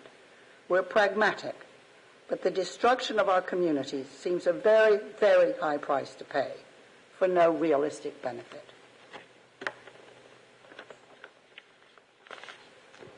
Thank you very much. Has any factual questions? Yes, thank you, Councillor Travers. Would it be possible to give some details of the objections from the CPRE, please? I believe they're on the website. They're on the planning portal. It's under CPRE. It's an A4 page full. And they have asked us for, they have offered us further support should we need it. Okay, thank you very much. And we'll move on to our last public speaker, which is Mr. Andy Jeffrey, representing Farrington Gurney Parish Council. Thank you very much. Well, hey. I am Andy Jeffrey, a businessman currently employing 63 local people. I am a farmer producing organic vegetables for use on site and for various box delivery schemes in the Bath and Bristol area. I am also Vice Chairman of Farrington Gurney Parish Council and have been the parish's representative on the Somer Valley Enterprise Zone stakeholder group since it started. Apart from the Parish Council's opposition to the SVES, I would like to highlight other concerns I have about it. In widening the road at Sunnyside, the proposed SVES road improvements will permanently remove Grade 1 organic food-producing land. Grade 1 is agricultural land that has no limitations on agricultural use. In other words, it can grow any temperate crop, including vegetables which we grow in this field. Government policy is to protect the best and most versatile agricultural land from significant development proposals. This field is also organic. We had to accept 2 years of lower production, the conversion period, before we could plant crops that could be sold as organic. Moving on, the effect of SVES on many local businesses will be profoundly adverse. Firstly, the inclusion of a fast food restaurant was not in the original plans for the SVES. This will hit many local cafes and restaurants, many of whom rely on passing trade. Any thoughts that all the SVES employees will use it should be rejected, as many will take packed lunches to work. I don't need to tell you the environmental impact of fast food packaging flung out of car windows, as well as the nutritional effect of fast food on obesity levels. Secondly, I am astonished that a pub is included in the SVES plans. Nationally, the pub trade is in crisis, with over 2 pubs per day closing in 2023 due to higher staff and energy costs and dwindling consumer spend. Any new pub on a main road will draw existing customers away from their regular pub, forcing even more closures locally. Thirdly, I understand that 56 new workshops may be given the go-ahead next to the Old Mills industrial estate. Whilst these may be needed, where are the employees coming from? There is already a shortage of labour locally, as evidenced by the unemployment figures for Baines. Hence, the SVES and the Old Mills site will create labour shortages in all local businesses. This is probably why the original aim of 1,700 SVES jobs has been watered down to 1,200. Fourthly, I know of no support from local businesses for the SVES. Thank you. Thank you very much, Mr. Jeffrey. Are there any factual questions? Yes, Councillor Simon, thank you. Thank you, yes. You mentioned an area of Grade 1 agricultural land. As I understood it, that was merely for a road widening, so it wasn't the whole field going. But what is the agricultural, do you know the agricultural land status of the fields that are going to be built on? Firstly, yes, you're right. The road widening is taking place on Grade 1 agricultural land. I don't know the actual quality of the SVES site. So, yeah. It is farmed, though. Oh, yeah, it is farmland. It is farmed, yeah, agricultural land. It's straightforward for farmland. Crops and yeah. Thank you very much. It was very interesting to hear the statements, and I now invite questions from the committee to the Cabinet Member and Officer. Yes, we'll start with Councillor Trevi. Thank you. Interesting to see the slide in there on commute times and things at the moment. From the modelling of this, is that shown to improve or reduce the commute times which once the SVES comes in? Thanks, Councillor. So if I heard the question correctly, sorry, the acoustics are slightly poor, but the road mitigations, the highway mitigations aren't... Yeah, so once this comes in, will commute times be expected to be longer or shorter for people in the area? So the road mitigations, the highway mitigations between the A37 and through to Thickenby roundabout anticipate an improvement in journey times through that network. So we would expect journey times to be speeded in terms of how long it takes to get through the network. But the aim is very much to encourage people through the active travel modal shift. So that's the east and west cycle track. So there's a pedestrian and walking track running from Farrington Gurney, proposed through the Sunny Valley Links project, and an extension of that from the enterprise zone itself into Midsummer Norton, and that we're aiming to encourage people by putting that infrastructure in place to move out of their cars if they're local, to move out of their cars where they're employed at the enterprise zone, to move from cars into walking, cycling, and or bus, sustainable journeys through bus journeys. It is correct that I'm sorry, I'm going a little bit beyond your question, Councillor, but there is an acceptance at the moment through that First Bus have reduced the number of services that run along the A362. In fact, I don't think there's now a bus that runs the A362. We're looking to have that conversation. We started a dialogue with First Bus around reintroducing services at the point that the enterprise zone is open for occupation. First Bus recognise that if they can introduce a commercially viable service from day one, that enables people to change habits from day one. What we're trying to avoid is people getting into the habit of driving by car if they come by car, if they can use the bus. That's our aim.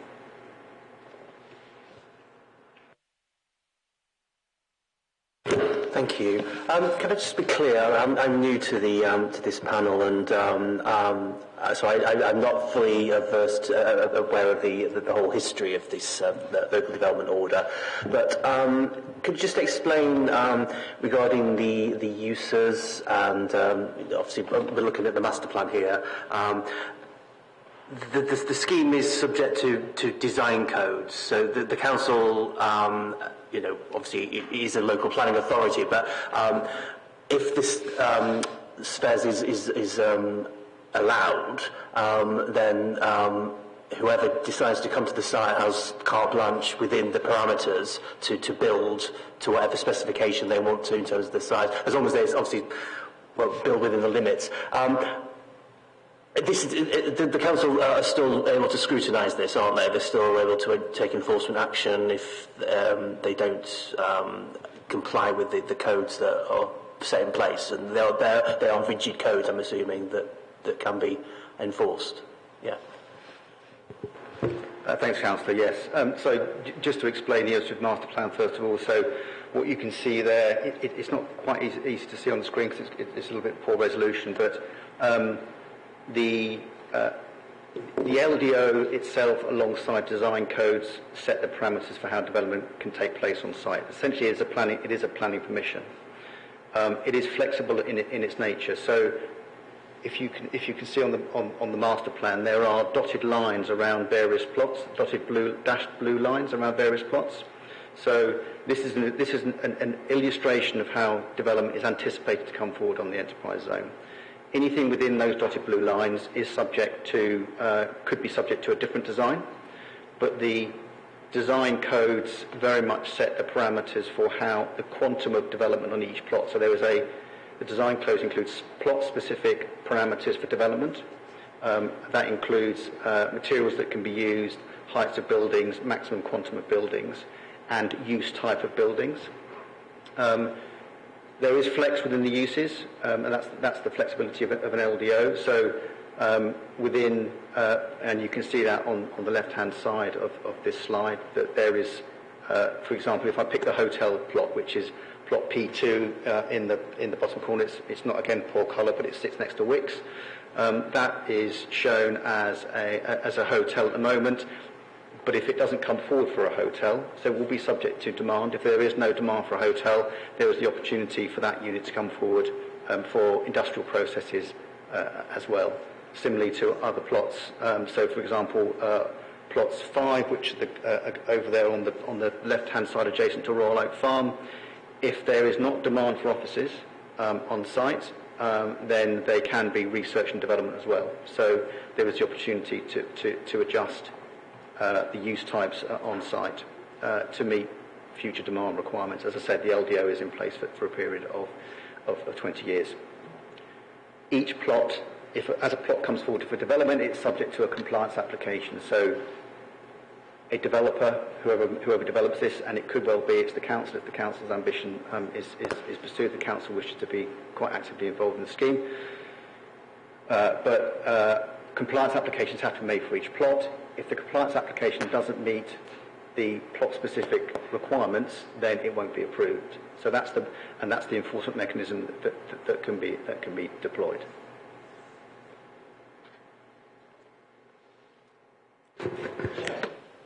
Yes. So Do you want to? Yes. Do you want to hear it? Thank you. All right. CPRE is particularly concerned that the granting of an LDO would free up developers from the usual planning controls that would result in substantial harm to the environment. Secondly, that there are many brownfield industrial sites and commercial sites in the vicinity that should be exploited before substantially encroaching on valuable agricultural land. And thirdly, because of the shift to home working and the lack of take-up of existing premises, it seems inappropriate to sanction such a major expansion of office accommodation. Thank you. Thanks. Is that it, Councillor McCain?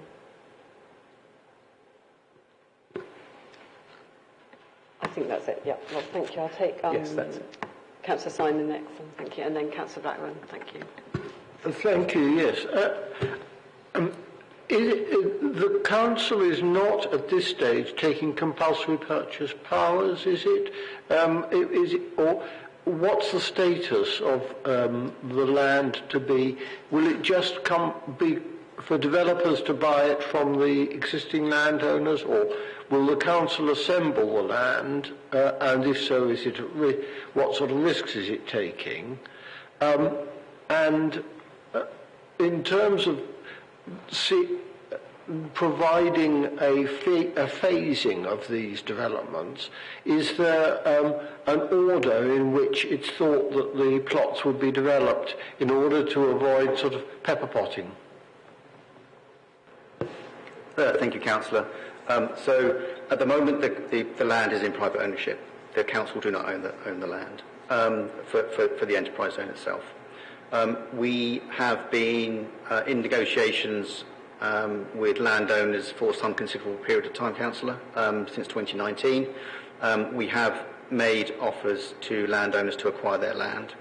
At the moment, one of the papers that's coming forward to Cabinet on the 1st of February is an in-principle statutory mechanism. So that's essentially a decision to enable us to continue those negotiations with landowners, but at the same time it anticipates the potential for a future CPO decision to be made.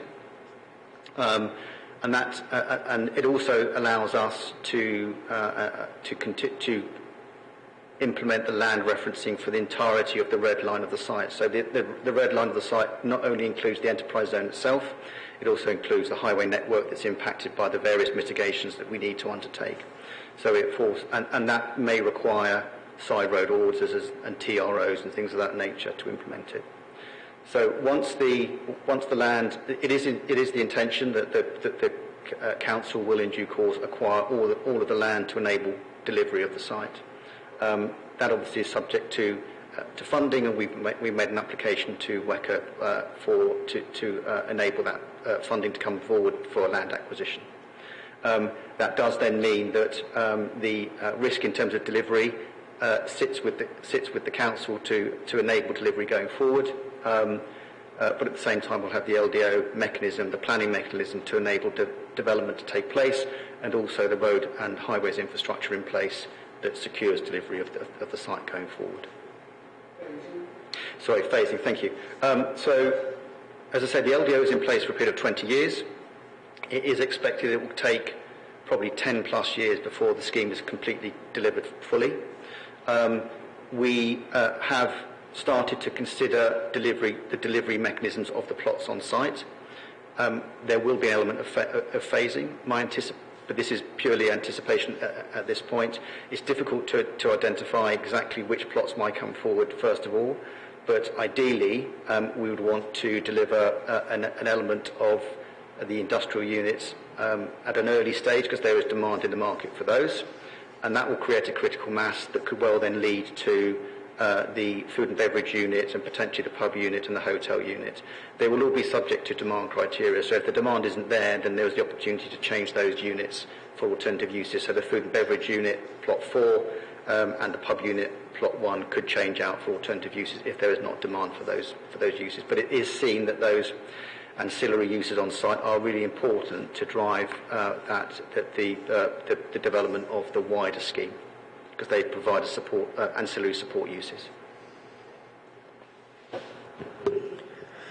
Thank you, Chair. Firstly, I'd just like to pick up on Councillor Hughes's question right at the beginning, which was, can you tell us what's actually changed since the consultation period that you postponed the council decision and have brought it back to us today? Thanks, Councillor. Yes, so we went through an initial statutory consultation period in January of last year. We weren't able to get all the statutory consultative responses back in time to enable a decision to be brought forward to Cabinet before we went into the election period. Hence the reason why we had to delay that decision coming forward to Cabinet. We obviously then went into PERDA period, and we've had the post-election period where people have been getting up to speed. But development management were also very keen that the changes, and I'll come on to those in a second, the changes that have taken place since the first statutory consultation were taken back through a fresh statutory consultation process. So the particular changes that we've implemented are around we've had to respond to clarifications from the original statutory consultation. We've looked at the dark corridors in particular, so we've had to look to increase the depth of the dark corridors around the perimeter of the site for protected species purposes, for bats, for local bat population, although that's very limited. We've removed, there was a perimeter path to the perimeter of the site that sat within the perimeter planting area.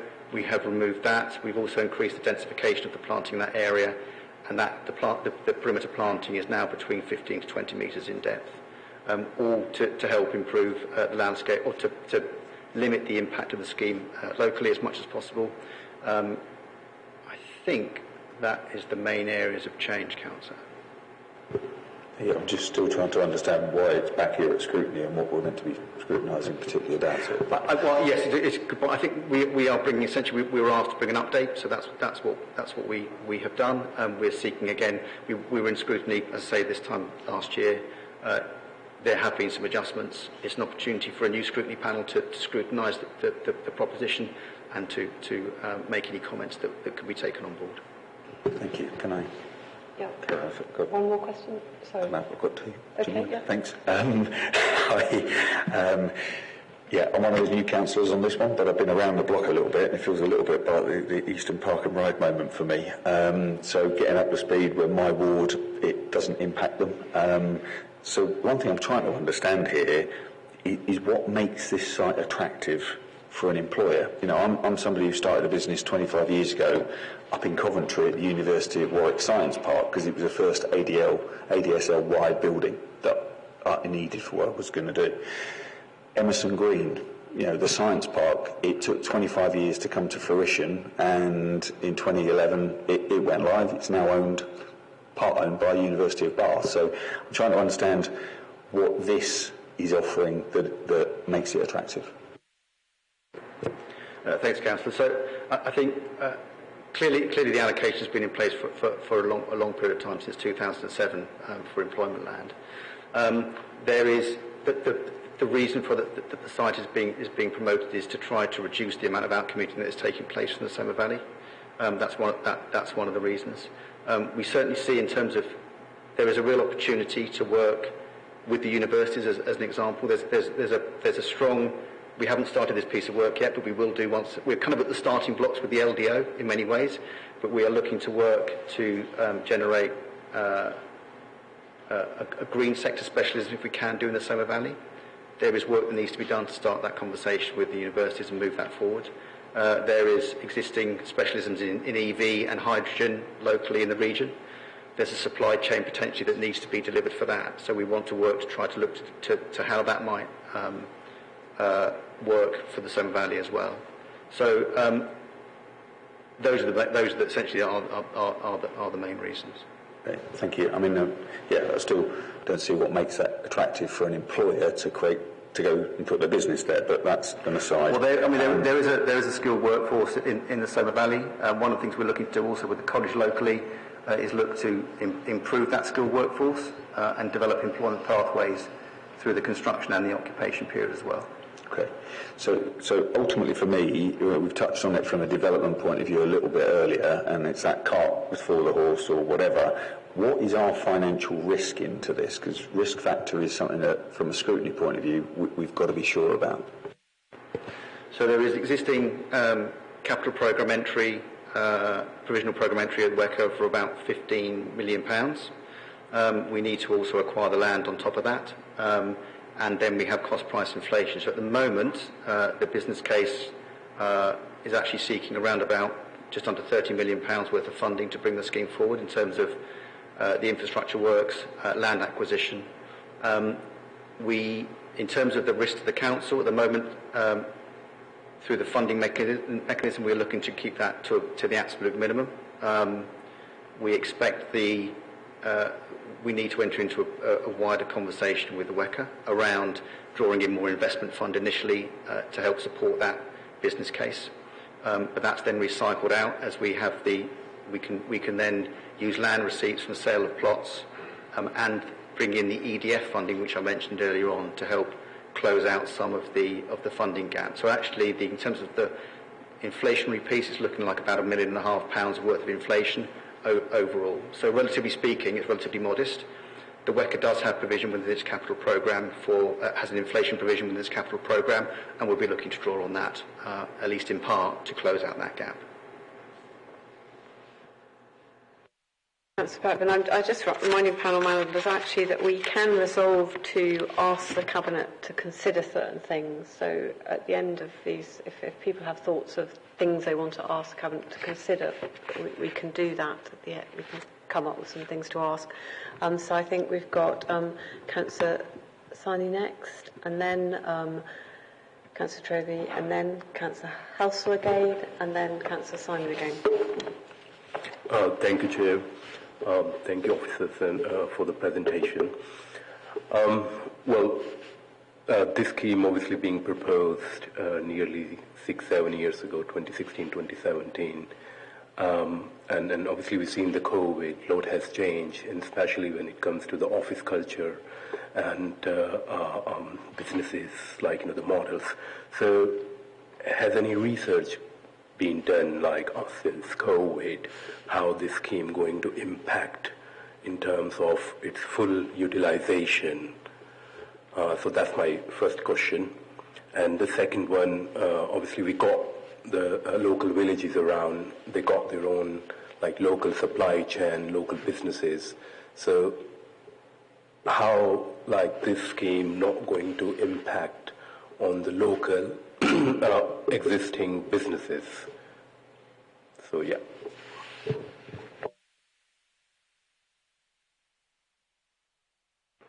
Thanks, Councillor. So just in terms of the way in which working patterns have changed, so yes, absolutely, since COVID, habits have changed. What we are seeing in the office, the first thing to say is that the office schemes, the office units on the site are plots P5 on the master plan. They will ultimately only come forward if there is a pre-let. They won't be developed if they won't be delivered speculatively.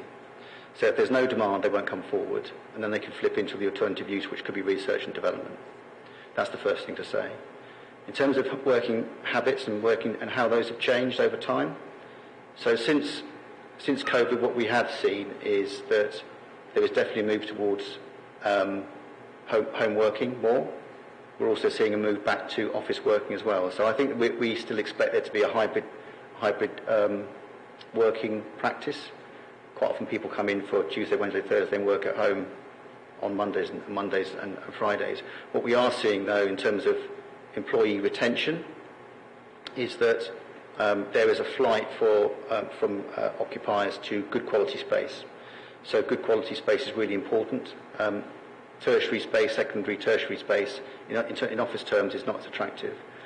So we would expect, if there is going to be demand, it will be for good quality space going forward. We've certainly seen that within the Bath Enterprise Zone as we've developed out Grade A office space. Your other point around local businesses, there are a couple of things I think in there. There is, what we are seeing is there is a historically, and there is consistently a historically low level of voids in the Somer Valley, because there was always strong demand for space. So yeah, on the industrial front. So we certainly see that that going forward being critical. In terms of the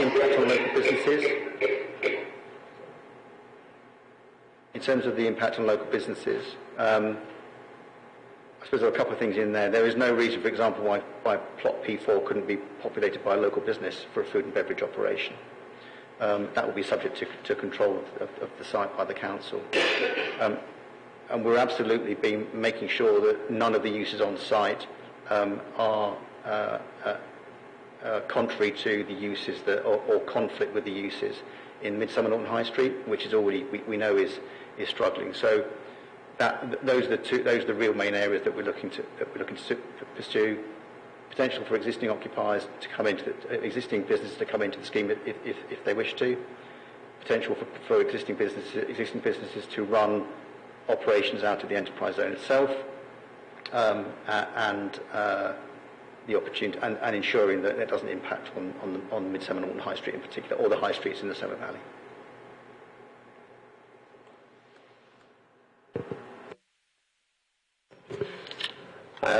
Just following up on the air quality there, the air quality was stated to be largely neutral.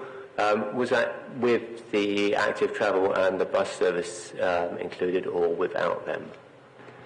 So air quality is anticipated to be less than 36 micrograms per metre cubed, with or without the SFES development, by 2027 at the point the scheme comes forward. Does that answer your question, Councillor? Yeah, okay. Are you improving? Is the air quality going to improve if even if you don't go and get the bus and the active travel in there? Correct, yes. Right, okay.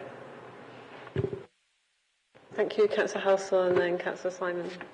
Okay, I think maybe Councillor Simon may have raised this earlier on regarding phasing. Apologies, I'm a little bit jet lagged at the moment. But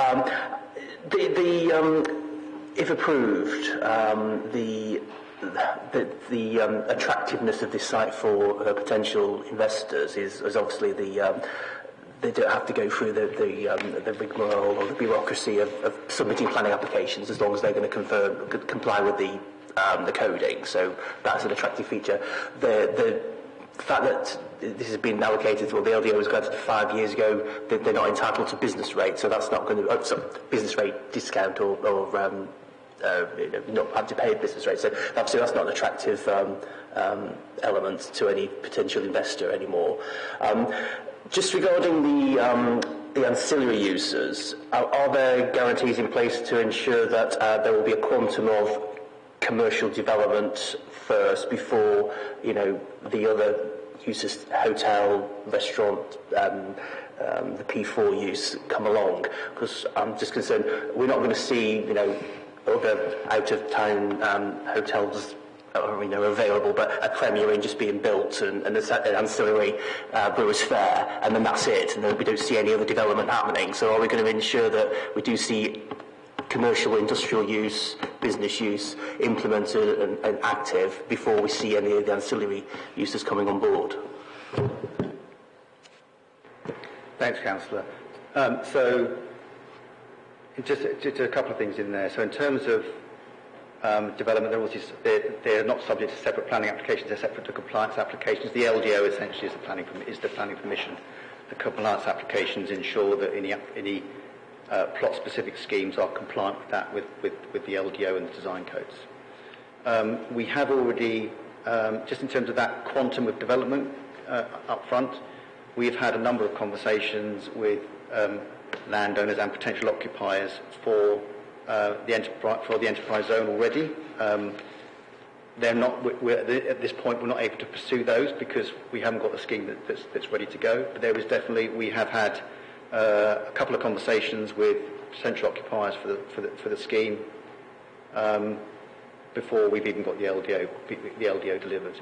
In terms of the quantum of delivery before those kind of hotel type uses come forward, there are a couple of things in there. Control of the land is really important. So when we acquire the land, hopefully through negotiation, that's our main aim, or alternative or statutory mechanisms if we have to, that gives the council real control over how the phasing of the site can come forward.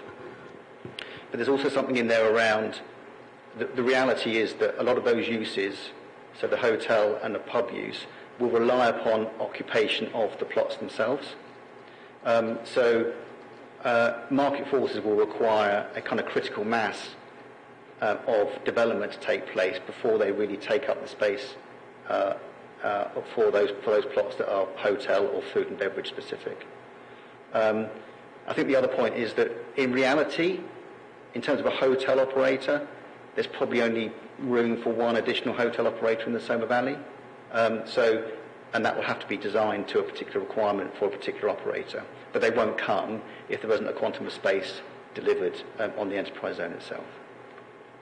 And I think it's a similar argument for the food and beverage and the pub unit as well. They will need that critical mass before they can justify the investment in those plots. Thank you. And Councillor Simon? Yes, I think we've probably put a lot of questions to the officer and the cabinet member. So I'm just going to express a few views about how we might take this forward. I mean, the risk is when you have a scheme that's been 15 years in the making, that it loses its relevance. But I'm not sure it has lost its relevance. That there's a flexibility in the uses that are proposed on this site. People will still need employment in goods and in manufacturing and in the sort of services that are not provided in town centres. And this offers an opportunity to create employment where, in the area where we're getting a lot of housing, particularly in Somerset, but also I suspect we'll have more housing in our strategic plan. And this is an opportunity to provide that sort of out-of-centre working accommodation that will be needed. I don't think that losing business rates exemption is probably a good thing because with business rates retention, we now get the business rates. And in terms of the tax advantage, well, full expensing has taken that off anyway. So I don't think the enterprise zone factors are strong. But it does seem to me that creating this sort of opportunity still is relevant, and I think that a lot of work's been done to mitigate externalities.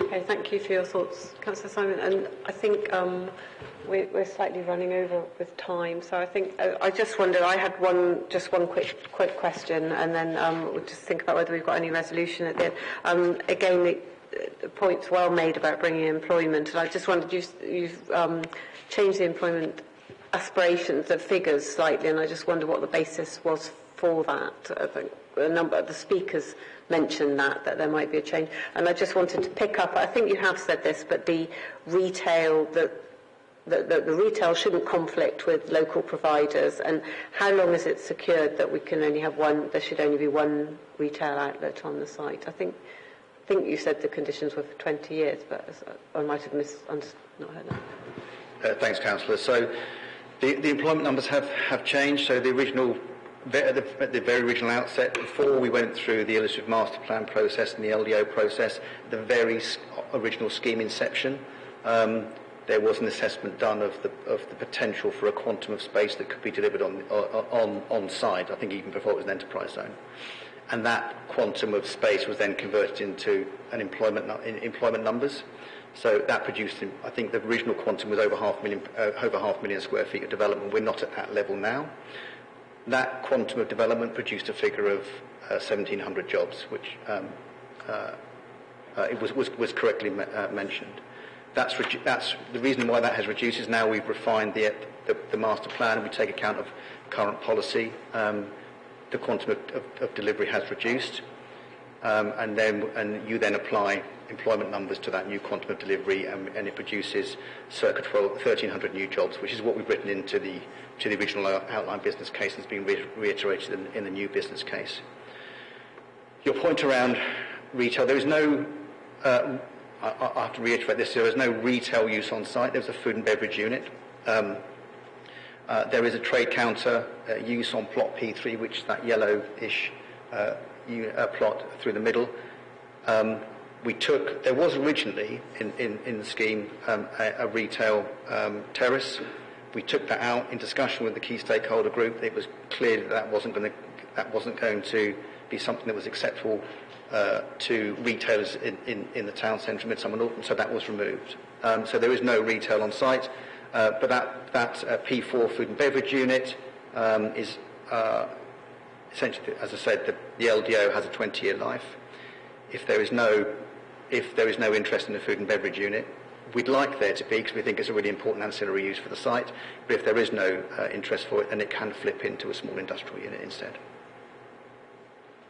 Thank you very much. I just want to, I know we're running over now, are we going to resolve just to note the report and the information, or would anyone like to make a proposed resolution for Cabinet to consider any further details?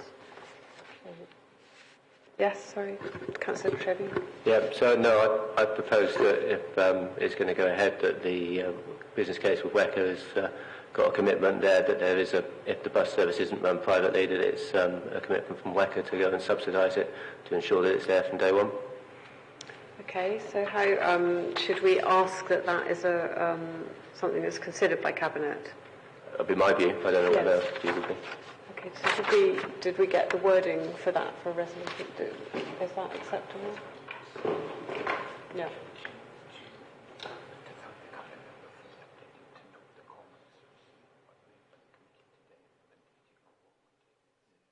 Yes. Okay. So what we're advised to do is to note that comment and ask that. So if you could repeat the comment and.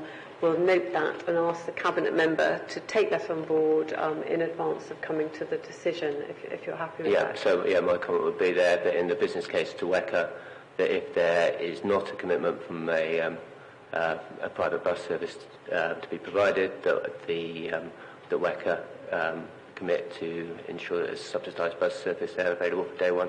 Yeah. Okay. I think that. Yeah, and we can ask the Cabinet member to consider that.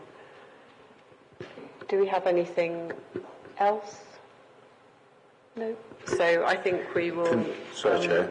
In terms of just trying to think about this risk factor, and the whole point of it being in a scrutiny panel is to maybe advise Cabinet before they look at it and just sign it off to say, do you really understand this risk factor? But we've got a huge number of objections that have come in. I appreciate we can wrap them up and box them off and say they don't really matter. But if we're going towards compulsory purchase, can we make sure that we say to the Cabinet we should be noting the level of local objection and especially on the ability to avoid a compulsory purchase? Can I take advice on what? Could we?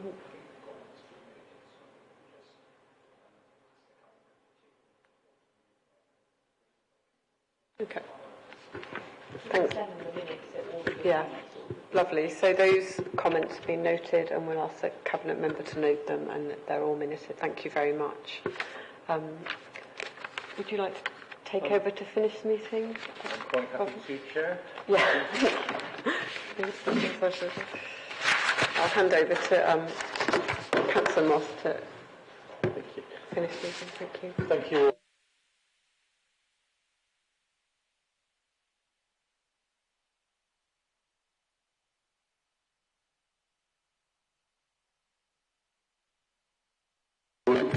Sorry, I would comment that I think this is going to run and run, but I'm not allowed to say anything, so I won't. Can we look to the rest of the agenda?